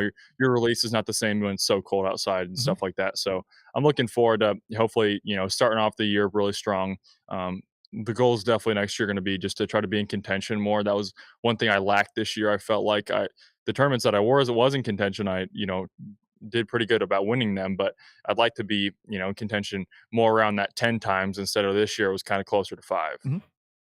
Shout out to Overthrow on this one, but off-season projects outside of physical conditioning, anything that you're doing outside of disc golf during the off-season? Yeah, for like the last like week and the next like 5 days, the Fortnite brought back the old map, and so Yes. I've been playing every day. I have too. I've been playing every day. I have to like, I'm playing with Alden, Gavin, Ty Tanat, who runs the Des Moines Challenge. We played quite a bit as well, and so my mom's scared I'm gonna get addicted to Fortnite, but I think once the new map comes in, I probably won't be playing you only anymore. Got but 4 more days, and I think 17 more hours. Yeah. And if it's 5 days, pretty much. Yeah, I'm gonna go back home and play some more. Cause Are you a no build or a build? Do you play build? I play build just because build is Fortnite gamer. Yeah, build Yeah, is I know. Fortnite. I'm no build all the way. That's soft. Well, the issue with me is my aim is just Call not. of Duty. Well, I play on PS4, so my aim's just like, and I've never really played gun games before. I played like Fortnite Mobile when it first came out, which that's way different, obviously. But for me, in my opinion, on console like PS4, Xbox, it's a lot harder to control where you're aiming just because it's on a joystick instead of a mouse. Yeah, you get aim assist. It's a little easier. No, you don't. Yeah, not good aim assist. I don't know if there's a setting I need to turn on or something, but maybe I've been missing all my. You gotta get those cheats, bro. Go on the black market. Come on now. Yeah, but I'm averaging like 7-8 kills a game. All the says your lobbies are full of bots. Well, listen, they're getting better. They have gotten better. I've definitely told a difference. Yeah. Where are you landing? Are you a guy who's going for a firefight like the instant you land? Are you trying to get a little secluded and get up those are we dropping tilted towers? I don't drop tilted that much. I have a couple go-to spots just because, but then there's also spots I'll go because I want like high kills. So Salty Springs, if it's on the map. Salty's one of the best. Yeah. Salty's really good. I'm risky reels type of guy. I go risky a lot if I want to win the game because it has decent loot and then no one really lands there, especially with the buck. Yep. Gavin put me on Haunted Hills, which I hated on a lot until I realized how many chests were there. Well, Haunted's and good because also the one chest. if you want to win the game. If you want to win the game, you go there. But I like Greasy Grove is another one. Salty Springs. Retail's really good. Retail Row if you want to kind of get like that medium action, not too crazy, but you still can get some high kills. Pleasant Park. Those are probably my main spots. Man, Nice. Talk about throwback. I haven't played Fortnite since like it was like the original map times like 2 changes. And that was a trip down memory lane too. That's like 5 years ago now. That it's crazy. 2017. Gannon was only 10. I was in like first grade, I think. God. All right, well, let's talk a little bit of disc golf. Season for the 2024 Disc Golf Pro Tour Champions Cup has moved what feels like 10 different times now. What do you think of it? I think it's finally moved to April at Northwoods Black, correct? Or Northwood Black? Is it Woods singular. or Wood? I think it's technically Northwood, but I've always said Northwoods. And it's only black, I think, for the MPO. They're trying to say Northwood Park is my understanding. All right. Just to be clear. Gotcha. That it's wrong. Northwood Park. Moving there in April. Black is wrong. I think that's the best date they could figure out, honestly. I know we're kind of like a survey on our Pro Tour page on whether we wanted to like kind of end season or mid season, and I think it was actually pretty close. But I feel like a majority of the people wanted it toward the mid season just because of how heavy weighted the back end of the tour is, which I'm definitely not a fan of because it kind of like that off season rust I've been talking about is like, it gives players time to shake that off. And in my opinion, I feel like you should be rewarded for how hard you train in the off season. And so, we only have like one event that's bigger than a pro tour, maybe two, until like the second half of the season. And so it's a lot of just those. I mean, they're still really big wins, but they're not majors, elite plus playoffs. They're nothing. They're none of that. So I was happy to see a big tournament really early in the season. That way we can kind of get a more of an accurate representation who's kind of hot during the beginning of the year. And then if you do end up getting hot toward the end of the season, then you can also do that as well. Course wise though. Oh, go ahead, Evan. I was just going to say, so we heard the Elite Plus at Waco being announced. Do you consider that being a big event to kind of be in the early season? Or is you and maybe the player's mind that more aligns with just a normal Pro Tour event? Like, what are your feelings on that classification? Yeah, I think I'm looking forward to. I'm definitely looking forward to that tournament. It's in my opinion, it's hard to call Waco a big tournament. I think it's about as small as you can get in terms of just kind of the way the tournament feels and the course feels. I guess in my opinion, it's a pretty forgettable tournament. Which I mean, there's a lot of pro tours out there that are. But that's probably one of like 4 or 5 I think of that are pretty forgettable that no one pays too much attention to. But I mean, I'm definitely looking forward to it because I think we're going to be playing on a golf course as well for 2 of the rounds, and so I think that'll have a good mix of the woods and the open. I've never had a problem with the course at Waco. It's really short and it's really wooded, which is really fun to play. I almost would think Waco is probably my favorite course to play. Maybe if I was just going out for fun, because you don't have to throw that hard, and you can kind of lay some shots in the woods. It's just a good feel. It kind of feels like a local course, but still pretty difficult, which is nice. Definitely on the easier side for the Pro Tour, but that golf course. Hopefully, it's going to be pretty difficult to kind of match the little easier side of the beast. And I'm hoping it's going to be a fun event. Maybe it'll be one of those that becomes more prestigious as time goes on. Well, I'm curious now. One, I want to say I like Waco. I'm excited to see it being an Elite Plus, and it's a great tournament. Nick, I'm sure you have fond memories of at least one round. Always loved Waco. The only thing I wish about Waco is I wish we played it in a little bit warmer weather. That's about it. Yes. Yeah. So, Gannon, I'm curious. This is kind of an open-ended question, but out of all the non-majors on tour, of the ones you haven't won, which one would you want to get a win at the most? I think Portland Open is a super cool one to win. That Portland is just it's like one of my favorite courses, especially the East course we've been playing in the last couple of years. That's I think one of my favorite courses we play on tour. I mean the crowds are really big there as well, so it's kind of just like a sick tournament to win. Ledgestone is another one where it's just like, dude, you got to play really, really good golf to win that tournament. I mean, with Cole winning by like 5 strokes this year was, I think, I'd put that in the top 2 performances of the year in terms of just like getting to almost 40 under par at those courses is ridiculous. That's crazy good. And so those 2 for sure. Trying to think of other ones. I can't really think of too many. I mean, OTB is a good one as well. OTB is one of my favorite courses too.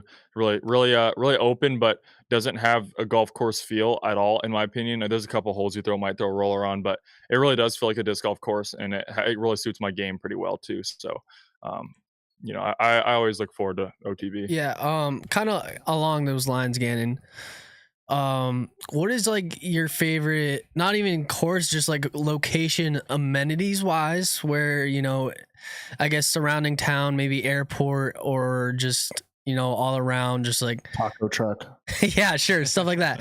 And do you think the Pro Tour should start, I'm kind of basing off of Simon's polls, but do you think the Pro Tour should start doing better courses, or better locations for like amenities and spectators and like, you know, so a lot of people, whereas opposed to going to Peoria, Illinois, maybe you go to Chicago, Illinois. What are your thoughts? As much as I would want to say to have better courses, I think for disc golf itself, and you know, if you do make those lead cards and chase cards, it's really fun to have a lot of spectators. And so I think getting in disc golf in big cities for disc golf would be really huge as well. One tournament I forgot was the Green Mountain Championships. I think that might be my favorite tournament we play all year, and that's why I wanted to win Worlds so bad this year, is because the courses really suit my game really well. This year I just didn't putt good, and that's why I didn't win. Pretty much, that was about the only thing that stopped me from winning. But you know, the property up there is beautiful when you have the mix of the open and the woods. The other thing is, I mean, the courses are 100 feet from each other. It doesn't look like it on camera, but when you get there in person and you can you get to the property and you can play whatever course you want, and it's right there in front of you. Just such a great mix of a variety of holes as well, different shot shapes. I feel like you're more in the country, which I prefer. I definitely don't like the cities as much as I do kind of being out in nature. That was really fun. And, you know, you can kind of find those kind of hometown restaurants as well. There's a lot of those really, really good kind of local restaurants that you can find in those smaller towns. And I appreciate that. Yeah. Agreed.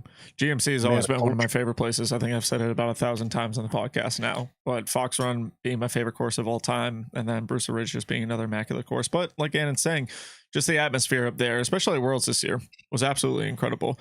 But while we're talking about it and these courses that you guys are playing for the tour, we've listed a couple courses that are tournaments that have multiple courses used during their tournament. Ledgestone, GMC, Portland Open. Waco is about to have 2 courses now. Do you like that, going to these big tournaments, or would you rather see just the best of both courses, just one good course?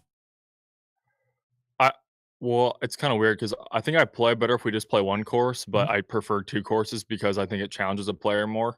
And I really like that. Also, I believe Ledgestone is only going to be one course next year due to the Champions Cup. Yep.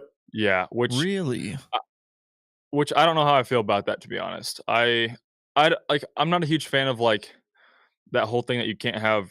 I mean, it makes sense, but you know, like if we could have had GMC and Worlds this year, like that would have been a dream come true. If we somehow could have played it twice. I mean, but I also having Worlds somewhere else too that isn't already on tour. So you know, in Utah, which we don't play for tour, next year in Virginia will be cool because we don't play it for tour. So it's kind of adds that kind of feel of like, oh, I get to play a new course and learn something new. That's always really fun. No, I agree. Stuff about Ledgestone. I didn't know if they were going to make an MPO layout over at Sunset and then make an FPO layout over at Eureka. But yeah, I don't think Sunset has enough land for an MPO layout. I mean, it might, but the course is generally. I mean, it's a really, really good FPO. I've heard it's a phenomenal FPO course. I think Schlabach, that's your highest rated round, right? It was my highest rated round. I shot almost 10 at Sunset, and I was really upset because the MP40s played there the day before. And a guy shot a stroke worse than me and shot 5 points higher rated. So I was hoping to get a 1050 rated round. And there, I think I shot like 10 or 12 down at Sunset. It was funny because I think I was in intermediate at the time because we were playing in the same division. I was like, dude, he shot like 14 down or something, or 12 down. I was like, he's pretty good actually. Yeah, this year was the first year that I didn't eagle the par 5. They tightened up the OB. It's really a par 4, but it's definitely a par 4, even for like an intermediate player. But they tightened up the OB, and I didn't pre-play the course. Ledgestone's actually the only course that I've played every single year I've played as a disc golfer. So that time you DNF'd. How long ago was that? Well, that was I still played, and I technically DNF'd because I was caddying for Kevin Jones that tournament, and I wasn't playing well. I admit I wasn't playing well, but I would rather have gone and caddied for Kevin Jones because I was having a lot more fun doing that. I play tournaments because they're fun, and if I'm not having fun, I'd rather go do something more fun. Nope, I hear you there. Fair enough. Fair enough. All right, so let's talk about this, because Simon's actually brought it up multiple times as having one of those tournaments where you do play a more par 54 to par 58 style of disc golf. And what if you were to build that for an MPO layout at Sunset? Make it just a birdie or die fest. Would that be, as Gannon, as a top touring professional, would that be a fun tournament to play where you got to putt 95% from circle 1X, you got to putt 50% from circle 2, and you got to be putting the disc, in circle 1 or circle 2 every single shot? I don't hate it if it's done right. How would you do it right? Well, like making the holes, like you could do it in a couple different ways. You can make them like shorter with a lot of OB or longer with not as much OB. Obviously, with the land, you'd probably have to make them shorter with OB.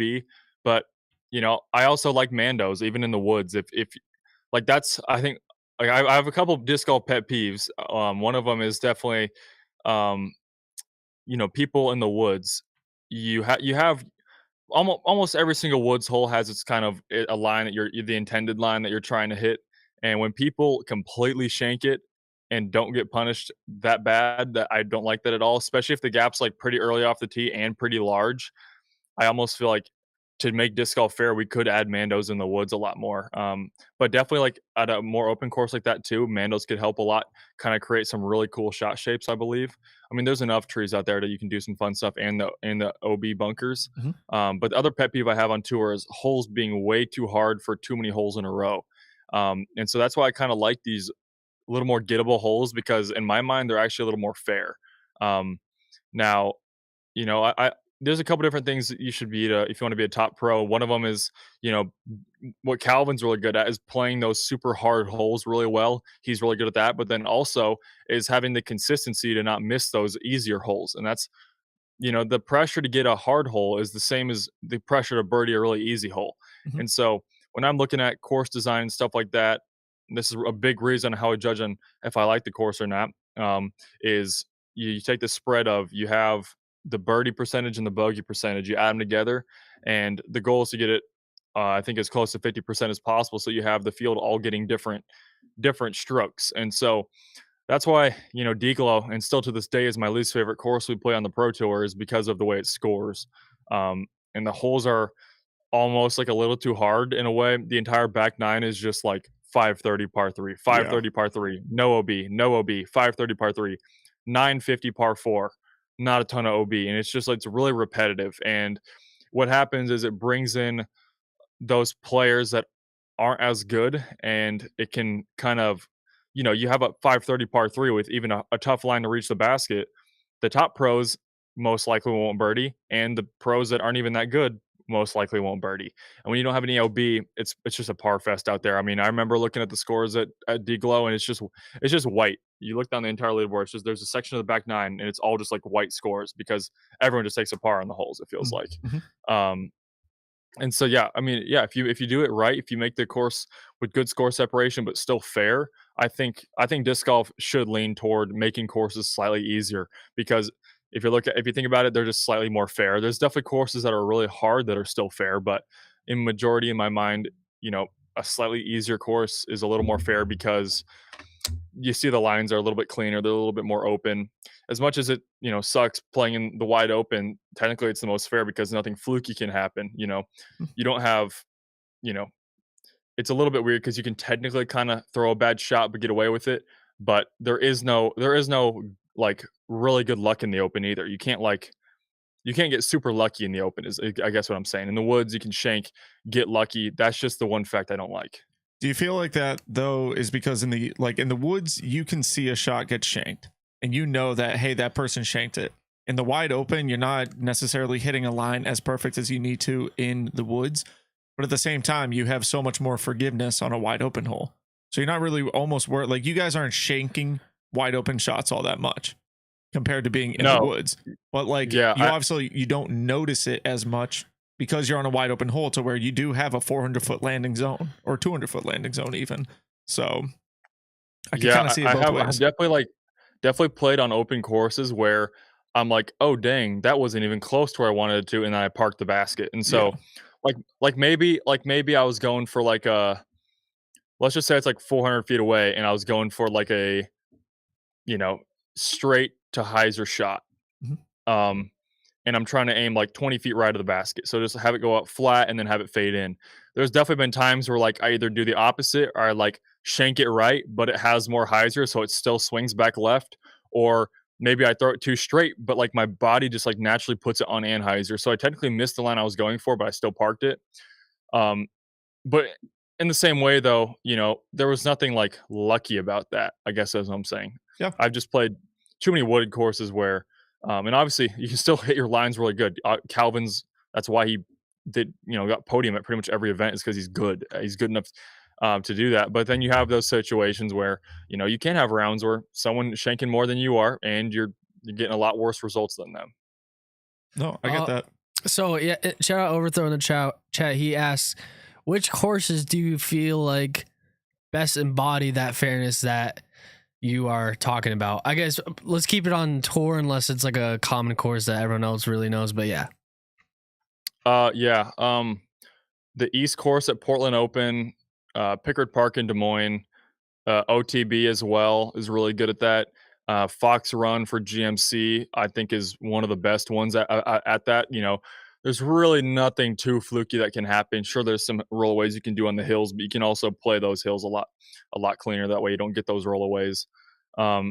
So kind of those courses that have that kind of like medium amount of openness, it's like 75%, 80% open. And then you have a couple trees you're trying to shape around. But usually I'm a big fan of a course that the landing zones are pretty small, but you can do whatever you want to get there. Obviously there's a couple times where you want the course to kind of manufacture a shot it forces players to kind of step out of their comfort zone.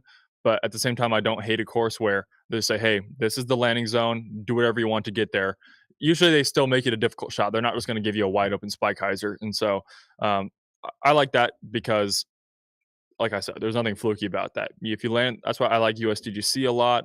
Any of those kind of open ball golf courses that have a lot of tight OB, I like it because it's just, hey, you have a landing zone, you got to hit it. That's why Isaac Robinson is even so good at those courses, because he can throw 500 feet where he wants to on a dime almost every single time. And that's why he excels at those kind of courses too. No, I get that. I think I just love seeing the way that the woods manufacture the shot, like we're talking about. Yeah, me too. Yeah, it's just as a viewer especially, it's a lot more enjoyable. I think also growing up playing woods courses, but it's a lot more enjoyable as a viewer watching the players. One, hit early trees is actually kind of fun to watch because it's like, hey, they are human. And then two, watching you guys throw that shot in the woods, that's just 10 times better than what the average professional is doing. You know, you're getting that extra 60, 70 feet of carry, or your hyzer flips are that much better for you. I think you've said it in the past where you like kind of throwing more of a force over on a, you know, stable disc on an anhyzer through a tight gap. It makes you feel confident. I like being able to watch all of those kinds of shots. Evan? Yeah, I think like the woods just make it so you see the like magnitude of the like excellence of the shot so much more when it gets shaped, and like it's for the viewer, you kind of get benchmarks as the disc is in flight. Where like I think golf coverage, like ball golf, they hit the shot, and me as not a big golf fan, but sometimes I put it on. They have the little ball tracker. I have no clue if it's a good shot until it lands. Where in like disc golf, that can happen on open courses. I mean, sometimes you can really tell, but on wooded holes, you really get an idea of, hey, that's a good shot pretty early on. And then you keep on seeing if it gets better and better and better. And all these more benchmarks can pass before it's a great shot. I think that's very cool. And I think it's really important to keep in this sport. Yeah, it definitely keeps you on your toes, because like there's a lot of times in the woods where you know, I guess I'll say there's a lot of times in the open where, you know, there's not like that kind of stress or that pressure to throw. I mean, it can still be like a good shot. You can still be 480 feet away and still park it. Like, that's still a really good shot, but you weren't like nervous, you know, like it'd be like having a hole where you want like a disc to like get a late hyzer flip, but then it like immediately goes back left, but it's still like 450. And like a disc like just doesn't fly like that. I mean, that's not a great example. I'm trying to think of a hole. Well, I was going to say, I feel like that's something that a lot of the OG players in our sport kind of designed local courses like that, to where back in the day, discs flew different the way that they throw them. You know, the old Leopards and DX stuff back in the day flew a lot differently than we have it. So they designed those courses like that. But discs nowadays, and you can kind of just see where it's like a disc doesn't do that. And that's where amateur course design comes into play, or professional course designing comes into play. No, I totally feel that way as well, but I'm trying to like learn on what I don't like and really trying to look inward. And something I've like really come across to try to tell myself is, if there's a shot like that, is it meant to have a birdie be a park shot, or is it meant to be like, hey, 40 feet might be best case, and then if you want to get a birdie, you got to make a 40 footer. And you might get closer if you're lucky, but a good shot lands here, and then it's on to putting. Yeah, I mean, I think I found a good hole for an example. As I was saying, I think hole 14 at Brewster Ridge was like the worst hole we played the entire year almost. Mm-hmm. The Can long you Annie, that one just a little bit? They changed I it. know Brewster Ridge. So 13 is the par 4 that a lot of people forehand, and then 14 turned into, it used to be a little dump hyzer, but now it's kind of tightens up and then goes like an extra 100 feet in the woods, and then 14 they changed this year. Yes. And then 15, yes. and It's then like 15, 400 feet uphill. Okay, and the basket's like 60 feet right of the last gap you have to get through, and you can't get a disc to turn at the last 60 feet of the flight, already going uphill 350, and there's a tree on the left off the tee pad, so you can't swing it out left. You have to throw it straight. And I threw that hole perfect like every single time, and the closest I got was like 50 feet. And now I'm not a fan of that. I think if you throw a perfect shot, you should be, parked, or maybe 20 feet. Now I do like holes where it forces you to play to a 35, 40 footer. Yep. Obviously, with my circle 2 percentage being really solid, it kind of fits my game really well. I think Isaac Robinson is probably the best in the world at that, is playing for a 30 footer and then making the putt. So many times I've seen him play on tight OB courses where it's like, okay, the one thing you do is don't hang it out too far, so you make sure you don't go OB. So he always throws it perfect to where it never at one point in the flight had a chance to go OB, but it still lands just circles edge on the safe side. And I think that's a very important disc golf skill, and it's also a very important mental skill to have, because it really shows if your disc golf IQ is high and playing your percentages as well to give yourself the most birdie looks without dropping strokes. I think that's the key to playing good in tournaments. Love to hear that. So, that's cool insight. So this is kind of where I want to go next. I was thinking about it. Let's talk about your 42% circle 2 putting. I mean, that's incredible. I don't think people really understand. It sounds like 42%, whatever, it's less than 50, but I don't think people understand how incredible it is. I don't even know what to ask. Like, what's the mindset behind it all? How do you do it? Is it just practice, or are you just running and gunning, thinking like, I'm going to make it, and doesn't matter?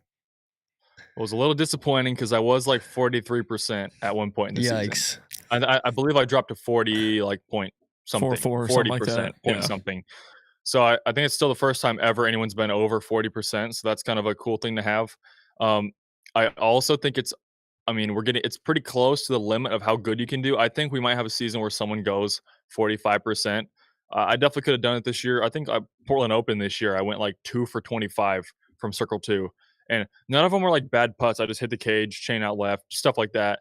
And in one tournament like that, it can drop it so far to where now you have to go 80% the next tournament on over 20 putts to then just make up for what you just did on how bad you did. So that's the difficult part about circle 2.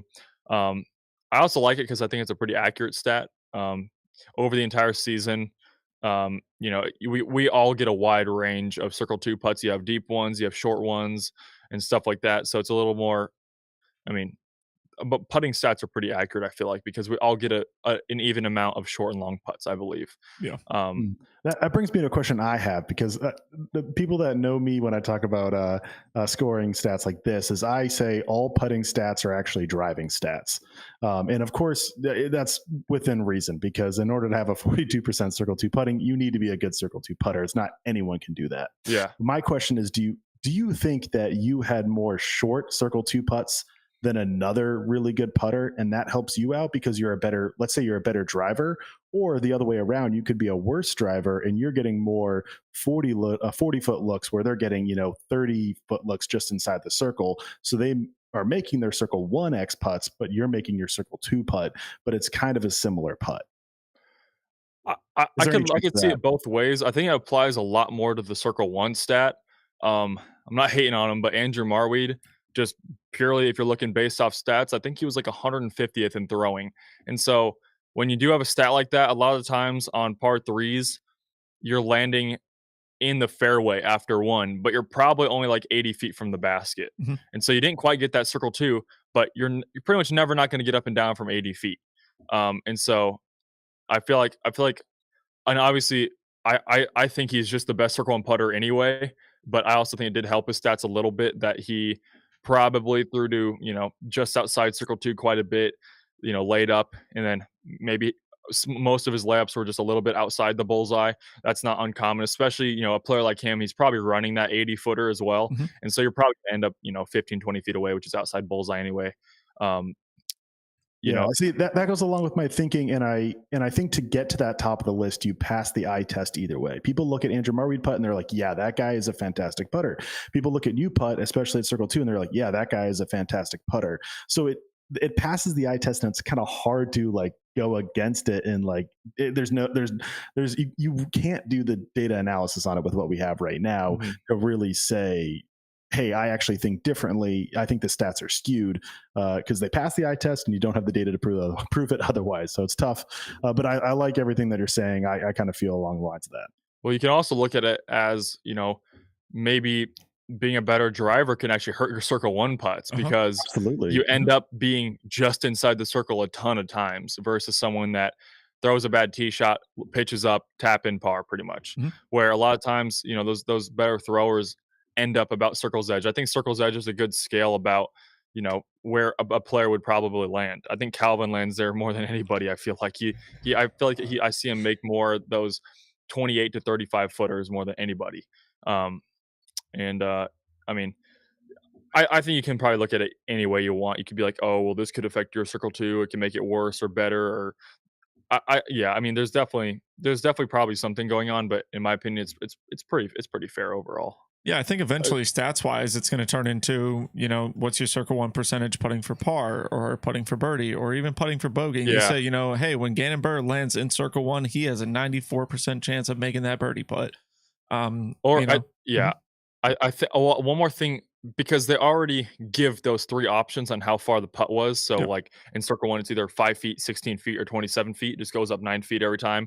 Or circle two, it'd be 38, 49, 60 feet, which it goes up, 11 feet every time. Just about.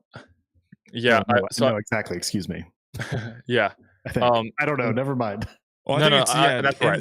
In the basket, like if you were to say in the basket for birdie from 5 feet, 16 feet, 27 feet, and then is it? Yeah, because those are the in between on the amount. So it's 0 to 11. And I think it's 12 to 22, and so then the in between part of 12 to 22 is 6.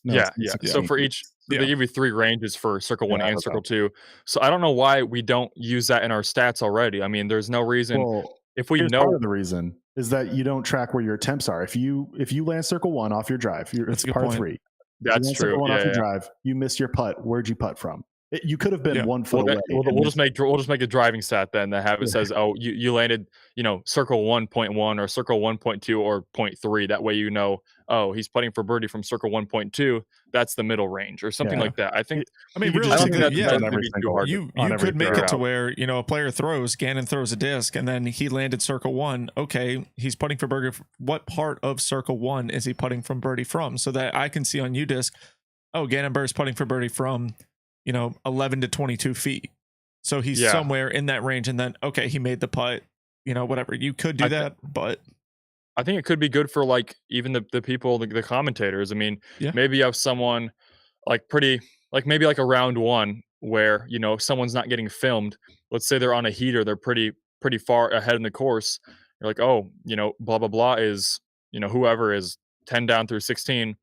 They landed in circle 1.3 on hole 17 for birdie, so they still have a tester putt to make, and that way you kind of get that context of like, or maybe you landed in circle 2.3 and then you're like, oh well, it's 60 feet, probably won't make it. I think that could even improve the commentary side a little bit and wouldn't be too hard to program, I believe. You want to hear my futuristic thought?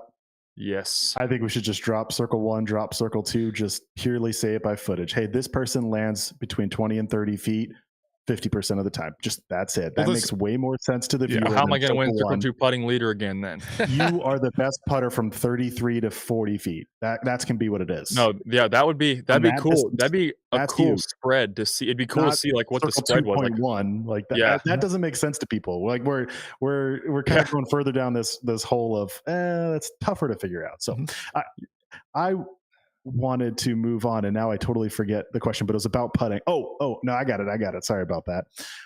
If you have a let's say no wind, totally open field, normal basket, where is your range of like, I am making this putt? Like you are confident over 50%, you're putting for birdie. Where is that line of, hey, this is going in? Well, if you I feel like over 50% and then knowing it's going to go in is a pretty big difference. So like, Sure, you pick one, I guess. You can pick one. Okay. Well, Do know when it's going in. Okay. You say what? Do know that you know it's going in. All right. Well, confidence. I guess I'll say it's probably more like a 90 or 85% range. Yeah, correct. Yeah. If I'm in circle 1, anywhere in circle 1, let's just say back edge. So let's say 30 feet. I expect to make that probably 85 to 90% of the time. I mean, I've come in this shop. I do it in my basement all the time. I do 100 putts from 30 feet, and that's usually what I average. 85 to 90 is about it. And so that's probably what I would expect to average. Now, if we're getting a little bit closer to 40 feet, I'd say like 40 feet, maybe 45 feet is getting closer to like, I really, really want to make it. I want to at least give it a really good bid. And I feel pretty good about those. But if you get outside like 50 feet, it gets a little hard. Actually, a lot harder. I think talking about that, that the range of like feet on, I think you'd see people putt pretty solid up until about that 50-foot mark, and then it'd fall off quite a bit, especially when you bring any wind into play. Mm-hmm. In my opinion, like when I'm putting from that far with a little bit of wind, I just tell myself to put it within the right airspace, because at that point it's a little bit up to luck on whether you get a wind drop, wind bounce, maybe it slams or lifts out of your hand. Something fluky could happen by the basket, could flip your putter over, hyzer it. And so usually when I'm, about that far in wind, I try to just put it in the general area, and then hopefully it finds its way to the bottom. So what do you... Go ahead, Evan. Real quick. Yeah, you go ahead. Now, let's say it's an elevated basket. How do those percentages change? The standard elevated basket. I actually kind of like putting on elevated baskets. Is that because you're better at it, or because you're less worse than other people? Like, I'm not saying you're bad at them, but you get where I'm saying? Like, your percentage I think I'm less. better than other people are at it. And that could be, I think, for 2 reasons. 1, I'm really tall, so my release point's already a little bit higher. And then 2, I putt nose down. And so it's still kind of acting like a normal putt. So if the basket's a lot higher up and my putter's nose down, it's still kind of hitting flat, where other people are almost putting at a much more nose up angle. And I feel like I see a lot of spit outs on, not like a little bit of spit outs on elevated baskets. I know we've seen Drew Gibson kind of complain about it a little bit. He doesn't like elevated baskets, and I think that could be because he is just shorter and he has a little bit of a nose up putt. And so, well, I mean, it's true. Like, that's just how that works. Is you hit high left with a super nose up putt, and it's going to try to fall out. With mine being a little more nose down, and it's coming with a lot of pace, it can kind of slip through that first layer of chains, get caught in the second layer, and then fall down. Yeah. And so, I mean, that's why I like to use a very firm putter, is because I think there's a pretty big misconception of like, oh yeah, a soft putter will grab the chains. I think it's actually like the opposite. I think a slick putter is better, because especially for like those high left catches, you want it to kind of get through that first layer of chains, and that way it gets stuck in there. Now the soft putters, a lot of times they roll out. They slap and they roll out, where the slick putters will actually kind of slide through the basket but not go through the back. Sometimes you do. Sometimes you get pole spit outs. Obviously, it happens. It's pretty frequent for me. I mean, Matt grabbed my putter and he was like, "Well, no wonder you get so many spit outs. You're putting with a piece of wood." And I'm like,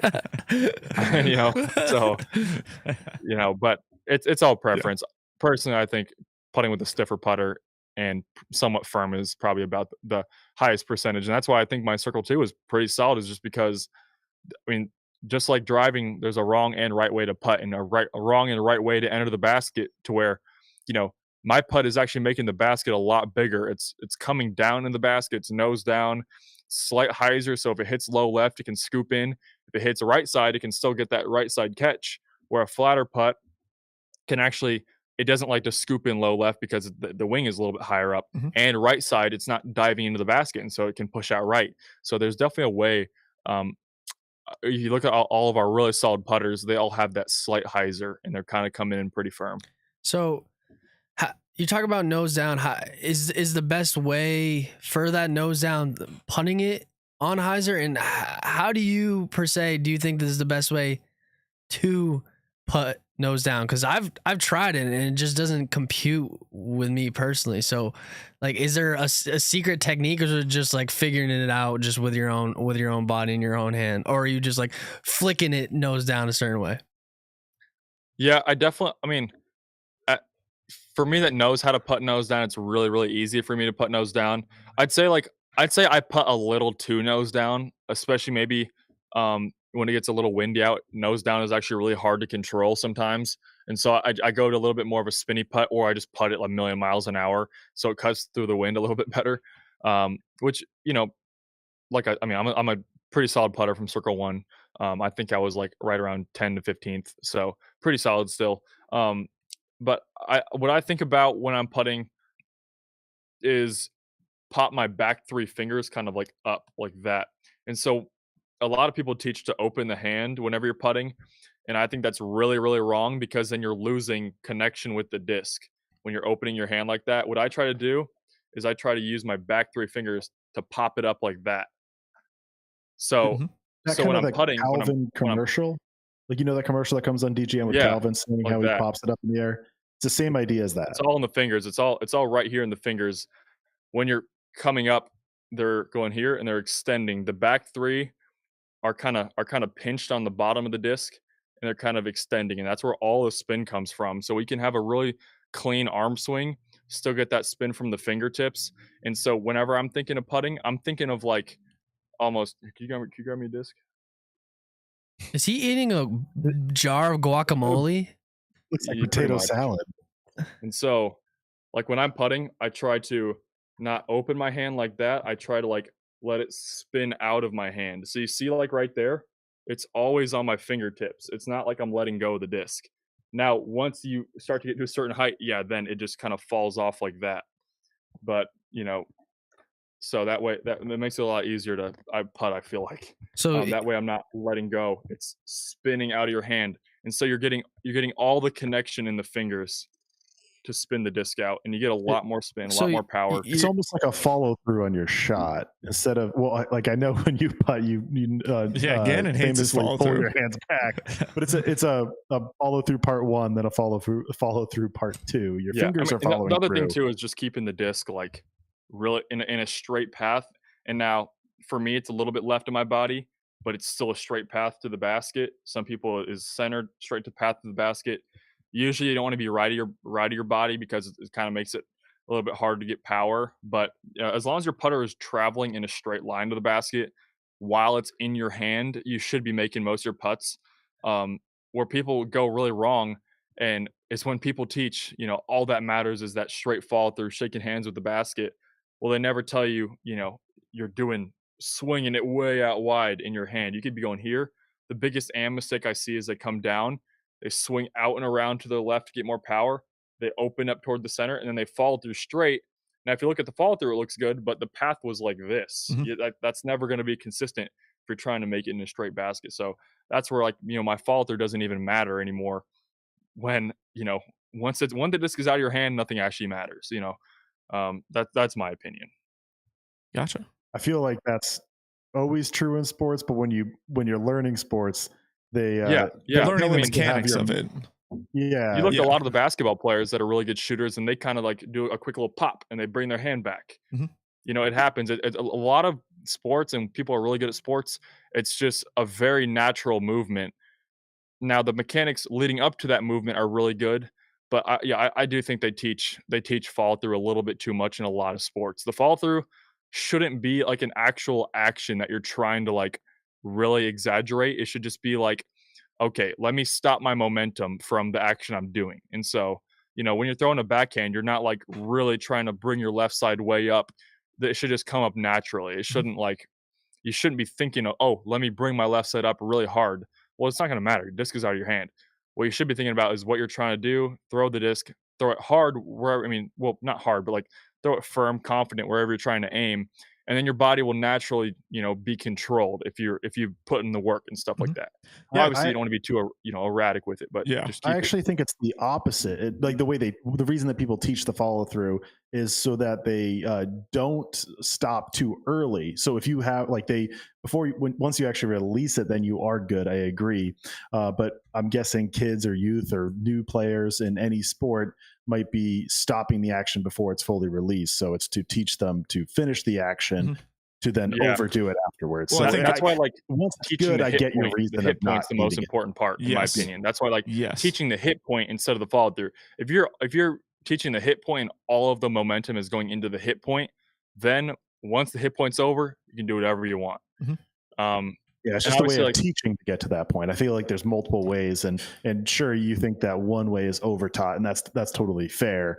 I feel I get your point, and I totally understand it. Just trying to add on to it. I think the way that I'm kind of seeing it, like Gannon had brought up with basketball, is a lot of players, when they are practicing their shoot around before a game, they're holding that follow through every single time because they're just trying to get the motion. But in a game, they have a defender in their face. They're falling to the left. They might be stepping back and falling backwards almost.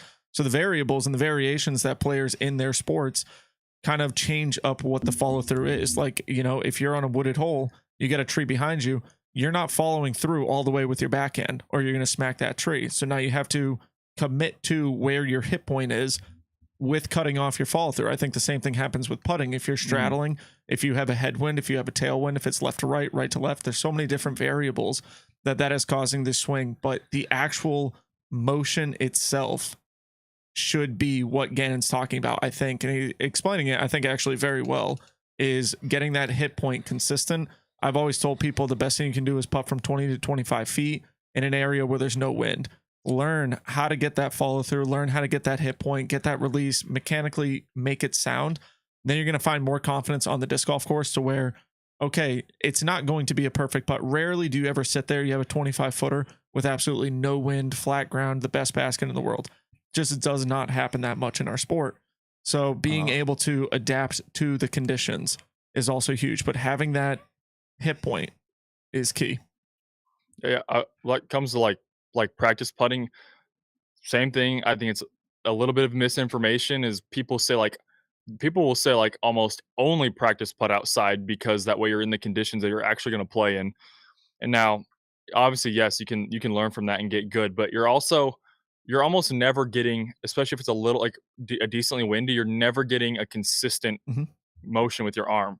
And so I agree with Nick. I pretty much, I don't like to, and I hate it. And I pretty much never do practice putt outside ever. And I also never practice putt circle two putts ever. I mean, I could go an entire year without practicing a circle two. And then when I get to tournaments, I'm fine because of the way it translates from about that 30-foot range. All you have to do, your body knows how to throw the disc where you want to put it at. And so for me, all I got to do is change my aiming point and the disc just falls in the basket. And so I think it's a lot more important. Obviously it's important to know how to putt and wind. And, obviously being a pro, I know how to putt and wind. I know how I can, because I've done it before and I have practiced putting and wind before, but I don't think it should be the main source of practice. I think you should get your stroke dialed in first, then go outside and practice putt in the wind and see how it affects your putt. Because then it is important. Then you got to know, what the certain wind will do to your putt. That way you can commit in tournaments. That's the thing. There is good putting styles and there is bad putting styles. So like Gannon's saying, like Gannon versus Evans putt are two completely different putts, which is why Gannon from 50 to 60 feet can throw that disc up in the air and have a better shot of it landing into the basket than Evan does because of the style of putting, but also because of the consistency of practicing. Even that 20 to 25 footer, you build so much momentum. Realistically, besides for just the 5 feet that the difference is, there's not much of a change in your form and how much power you are putting from 20 to 25 feet. There's not that much of a difference. So if you get good at 20, you're going to be pretty decent at 25 and then keep pushing it back. But eventually I think a lot of pro players will agree with this. And it's funny because Ricky, he'll talk about his practice putting sessions. He starts from 60, 55, 50, 45 feet. He starts back there, dials in, gets his whole body engaged to it, and then moves to those closer putts. But I think every single player, especially if you take out circle one, we were talking about this last week. If you take out circle one and put it to like 40, 45 feet, I think we're going to see players struggle a little bit more because the body can only do the same motion at a certain, percentage with all the variables that we have in disc golf, to where like there will never be 100% or a 90 or an 80 or a 70% putter from 50 to 60 feet. It just won't happen because there's too much margin of error when you start pushing back that far. Yeah, for putting. same thing with 3-pointers in basketball. You're never going to see someone shoot over 70%. I mean, what Exactly. the best ever is around 45 to 50%, and that's crazy good. And that's insane. Yeah. I mean, look at even pitchers hitting in the MLB. Like 30%. excuse me, not pitchers, a batter's hitting in the MLB. I mean, you're hoping to hit 250 to 400. You are worse than you are, better percentage wise, and they're making the big bucks. So eventually, 400 is like almost unheard of. 400 is unheard of. Yeah, and bring the steroids back. Being about 40%, and Ganon Buhr putted better from circle two than the best baseball players bat. Which is incredible. Of course, two different sports, lots of different variables. Yeah. Gannon, I want to go back to the point you said how you don't practice circle two putts. I want to just get some clarification. Is that you, let's say, off season in your, daily or weekly putting routine, that's when you don't do circle two putts? Or is it also included on like your pre-round warm-ups, kind of when you're at that practice basket on the course before you go out on your round? Do you not even do circle two putts then? Or at that point, do you do hit a few circle two putts to get that feeling down? Yeah, before tournaments, I do. Yeah, I that's a good word for it. I'd consider it a warm up. Kind of getting just the feel. And like I said, and obviously, my stroke stays about the same, and the power actually stays about the same. The only thing that changes is where I'm aiming, and so the most important part for me is to know where to aim. And when I can see a putt kind of fly that exact line I want to fly, that's it, perfect. That's exactly what I'm looking for when I'm warming up for a tournament. Get my pre-round warm up in. But where I do like my most practice and actually get my reps in, I don't ever practice circle two putts. Yeah, good insight. I love hearing that. So do you think you have an advantage because you bring your putter down to the complete left side of your body, or is it just like what feels natural to you? Or do you think that's an actual real advantage that's the reason you're putting so well? Or so far. Definitely adds a little bit of power. It's not so much as I'm like, because I'm not actually like really putting on my left side of my body. It's just because my back leg is behind my right leg. And now if I bring my left leg out and I still bring down to the same spot, then it looks like I'm putting from the middle of my body. And so that's why I talked about, like, as long as the straight line is there, that's all that matters. And so like it's more about the perception of where my back leg is. If my back leg is more left, it looks like I'm putting from the center of my body. A little bit more, I guess. But I definitely still in my straddle putts come a little bit left just because it's a little bit easier to get power. And now I'm not swinging it out left. I'm just starting with it left and then coming to the middle. So it's still a straight line. It's not looping around like like I said, the AMs a lot of times will swoop it out left. I'm not doing that. I'm just starting it left, and then it's going in a straight line at the basket from there. Agreed. I think a lot of the chat is trying to compare what we were talking about, kind of 70% from 50 feet. They're comparing it to other sports. Like, if you move back the bowling, like the lane for bowling, say 10, 15 feet, people are still going to find a way to bowl a 300 at the same, or darts or anything like that. At the same time, all the different variations that we have on a disc golf course, you got elevation from 50 feet, you got wind, you got rain, you got, mud, you got all these different things. You got roots. Are you straddling? Are you jumping? Can you even jump? You have a death putt.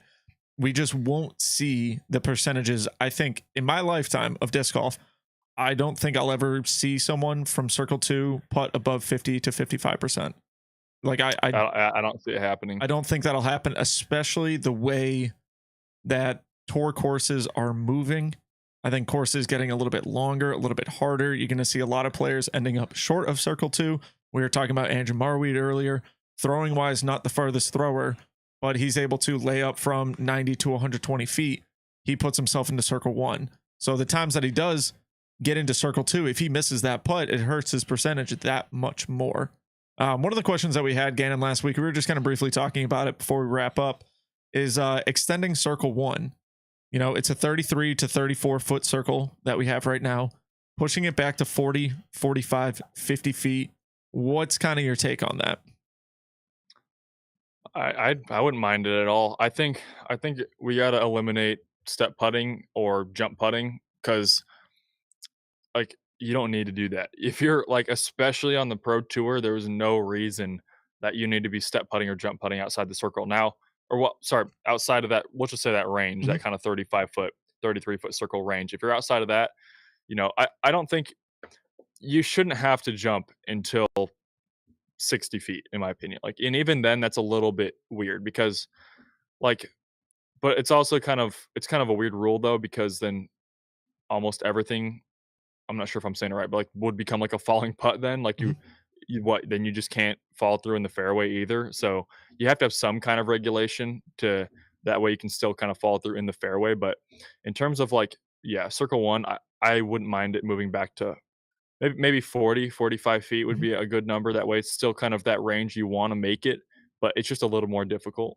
Do you feel like players have to step putt, or do you feel like they feel there's an advantage there and so it's easier to step out? Like, I think it's easier to step putt a 35 footer than it is to just do a regular stagger from 31 or 32 feet. You know, like me being able to fall forward, and the way that I've developed a step putt, I think is great. Now, same thing for 45 feet, 50 feet. The way my putting motion is, I don't have as much pop as you do with your putt. So going from 45, 50 feet, it is much easier for me to get all my momentum going forward in a legal putt. So, you know, like obviously if they moved it to 40 or 45 feet for circle 1, I would have to adapt, and I would be able to adapt with it and figure out how do I get more pop on that putt to get the consistency still. But I feel as though it's more people that feel it's an advantage right now rather than having to.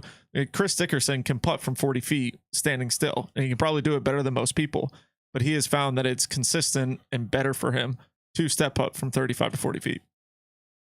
Maybe. Yeah, I mean, I agree. I think there's very few players that actually, and there are players out there on the tour that like kind of need to putt to get the power there, because a lot of times they just miss short if they can't do that step putt or jump putt. But I agree. I mean, I step putt and jump putt sometimes. I don't jump putt until I'm like 150 feet, 125 feet ish. But you know, I've definitely, and it kind of just depends if I feel on or off. But I take advantage of the rule because if you're allowed to do it, I'm going to do it. You know? But I also wouldn't mind it changing. And maybe that's just me because I can putt far without having to, get too big of a swing. I mean, my putt is basically a mini backhand, just really controlled. Same with like Isaac. Isaac's putt is kind of just like a mini backhand in a way. We still get that lag. It's kind of like in every sport, you try to develop that lag. That way you can act as a slingshot, even if it's a little motion. And so, yeah, I think it'd be pretty cool if we could do that. Agreed. Shout out to Overthrow. They said KJ probs as well. KJ is actually, I think, a better example. KJ from 35, 36 feet, I think is a much better putter than from 28 to 29 feet, because he's able to do that athletic squat, jump putt into the basket. Feel like he makes those a lot more. Evan or Ben, it'd be weird to see him not jump putt I feel like from that. Like, I wonder if he'd struggle like pretty bad if I think he would. couldn't. I personally think he would. But yeah, but I mean, it's kind of just like throwing, 550. I mean, sure, you can make as many arguments as there is like, everyone's given a different body, everyone's given a different frame. Just how I'm taller, it's easier for me to throw far. You have those short people where it's a lot easier for them to be accurate. And so, in my opinion, pretty much everything in disc golf, if it's not to an extreme, it's a skill. It's a learned skill to have. It's a skill to throw 500, 550 feet. You have short players that have done that before, which means it is obtainable.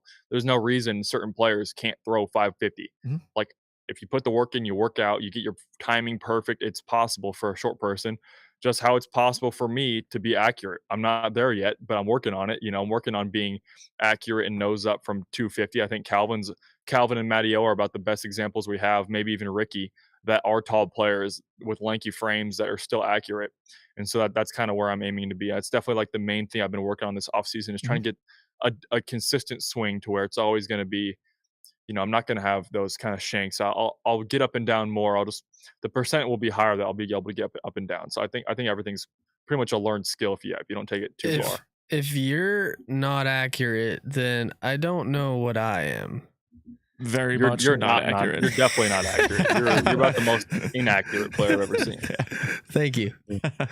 Evan, any last questions? Thanks. Yeah, going back to KJ being better at a short circle 2 than a long circle 1. Like, you guys have no idea how much it hurts me that we can't figure it out. That I'm a person who loves just to have the data to say what it is. We can sit here on this and argue back and forth all we want about how it actually changed. I love seeing the numbers tell me. It hurts that I can't figure that out. I want to say, KJ is this much better by that, just being able to jump, but we can't. So just one day I want to see it. That's all, because it's so cool. Yeah. But that's all I got. I feel like we've talked putting to death, but I feel like we could still talk about it so much more. I know, right? Anything else? Where are you going to? No, I'm just kidding. No, we're all good. Thanks for coming on. Yeah, Gannon and Matt as well, and everyone. Thank you for letting letting us use Titan Studio. Hey guys, Matt here. We look forward to. I'm stoked to check out its Battle Stakes. Steak Battle? Steak Battle. Excuse me. Yeah. I like Battle Stakes. Matt Graham was saying that he's potentially playing around with you guys. Make sure you disc it. I just want to see how bad he gets the smoke from you guys. Nick, I don't know if you... I mean, you don't got to worry about me. It's like 25 degrees, so I'm not going to be putting good. I don't know if you saw, for 90% of the podcast listeners, it doesn't matter, but I don't know if you saw, Nick, but Gannon shot, what was it, 15 down on Pyramids Whites? No, it was 16. 17 down. No, it was 15. 16. I think it was 16. Weren't you guys like rushing? It was like in an hour, and it was insane. I was playing blind too. Yeah. So what is Pyramids? Par 57 for silvers? For whites, I think they have... I don't know. They have that one par 4, 13. Is that the only one now? Yeah. Yeah, the skinny one. So it's only par 55? Before that's par 3. Par 55. It's only par 3 now. And it was pretty incredible. And it made me realize how much better the pros are than we realized. Which ones did you miss? Hole 18? He missed 18. I missed 18, and then I missed... Oh, did you get the I missed like par 3.5 uphill. It's like uphill like 250. It's like a super short, super uphill hole. 7? It's like maybe like 6 or 7. 7. Oh, yeah. I like hit the first tree, and then I almost can like the 120 footer up the hill. But it was insane. Yeah, that was kind of like I wasn't too focused on trying to shoot 18 down because I didn't know how hard the course was. Yeah. Now looking back, I definitely could have took my time and easily birdied that hole. I should never miss that hole. Yeah. But at the time, I was kind of just like, whatever. Well, next year when we get you back out here. I missed the one Cole aced. I think hole 4. Oh, no, that's I got one eagle. I had one eagle. That's 5. Yeah. Five's I had an eagle somewhere, right? Or is that the old V tree? So you probably tuned hole 13. Oh, for the eagle. Yeah, I think so. Yeah. Oh, way to go, Cole. I thought it was 6. That's what it is. 6 hole is like 5 the super ace hole. Yeah. So hole anyways, 5, that's a good one. Gannon, thank you so much for coming on. Matt, you as well. Thank you, both of you guys, for coming on. Looking forward to the content for the off season, and we'll catch up with you guys soon. Okay. Thanks for having us on. Thank you. Thank you. Big battle this Thursday, Titan Disc Golf YouTube channel. Hell yeah. Everybody go check it out. Titan Disc Golf. Bye. Their channel on YouTube. But I guess that does it for us as well, ladies and gentlemen. Thank you so much for tuning in to another wonderful Monday night of the Nick and Matt Show. Fortunately, technology-wise, I thought we actually did pretty good tonight. We were a few minutes late, but, hey, it happens. So, Ben, Evan, thank you guys for joining us. Matt is off traveling. Safe travels to him. I hope everyone had a wonderful holiday season. Don't forget to comment, like, subscribe to the YouTube channel. We have a ton of cool things happening for the 2024 season. We look forward to sharing them all with you very, very soon. Chat, you guys were electric tonight. Thank you so much for being a part of it. All the Day One OGs, thank you just so much for being a part of the show. Tell someone you love them this week. Catch you on the next one. Ben, you're awesome. Matt, you're awesome. Nick, you're awesome. Matt, you're awesome. Paige, you're awesome. Gannon, you're awesome. Evan. Did I really miss Evan? Yeah. I swear I said Evan in my head already. Yeah. Oh my goodness. Evan, you're awesome. Awesome. Awesome. Paige Pierce documentary. Don't forget to check it out. Idio Sports. See you later. Peace. The Nick and Matt Show, a disc golf podcast designed for you, the disc golfer. Find The Nick and Matt Show on your favorite podcast platforms or join the conversation live on YouTube.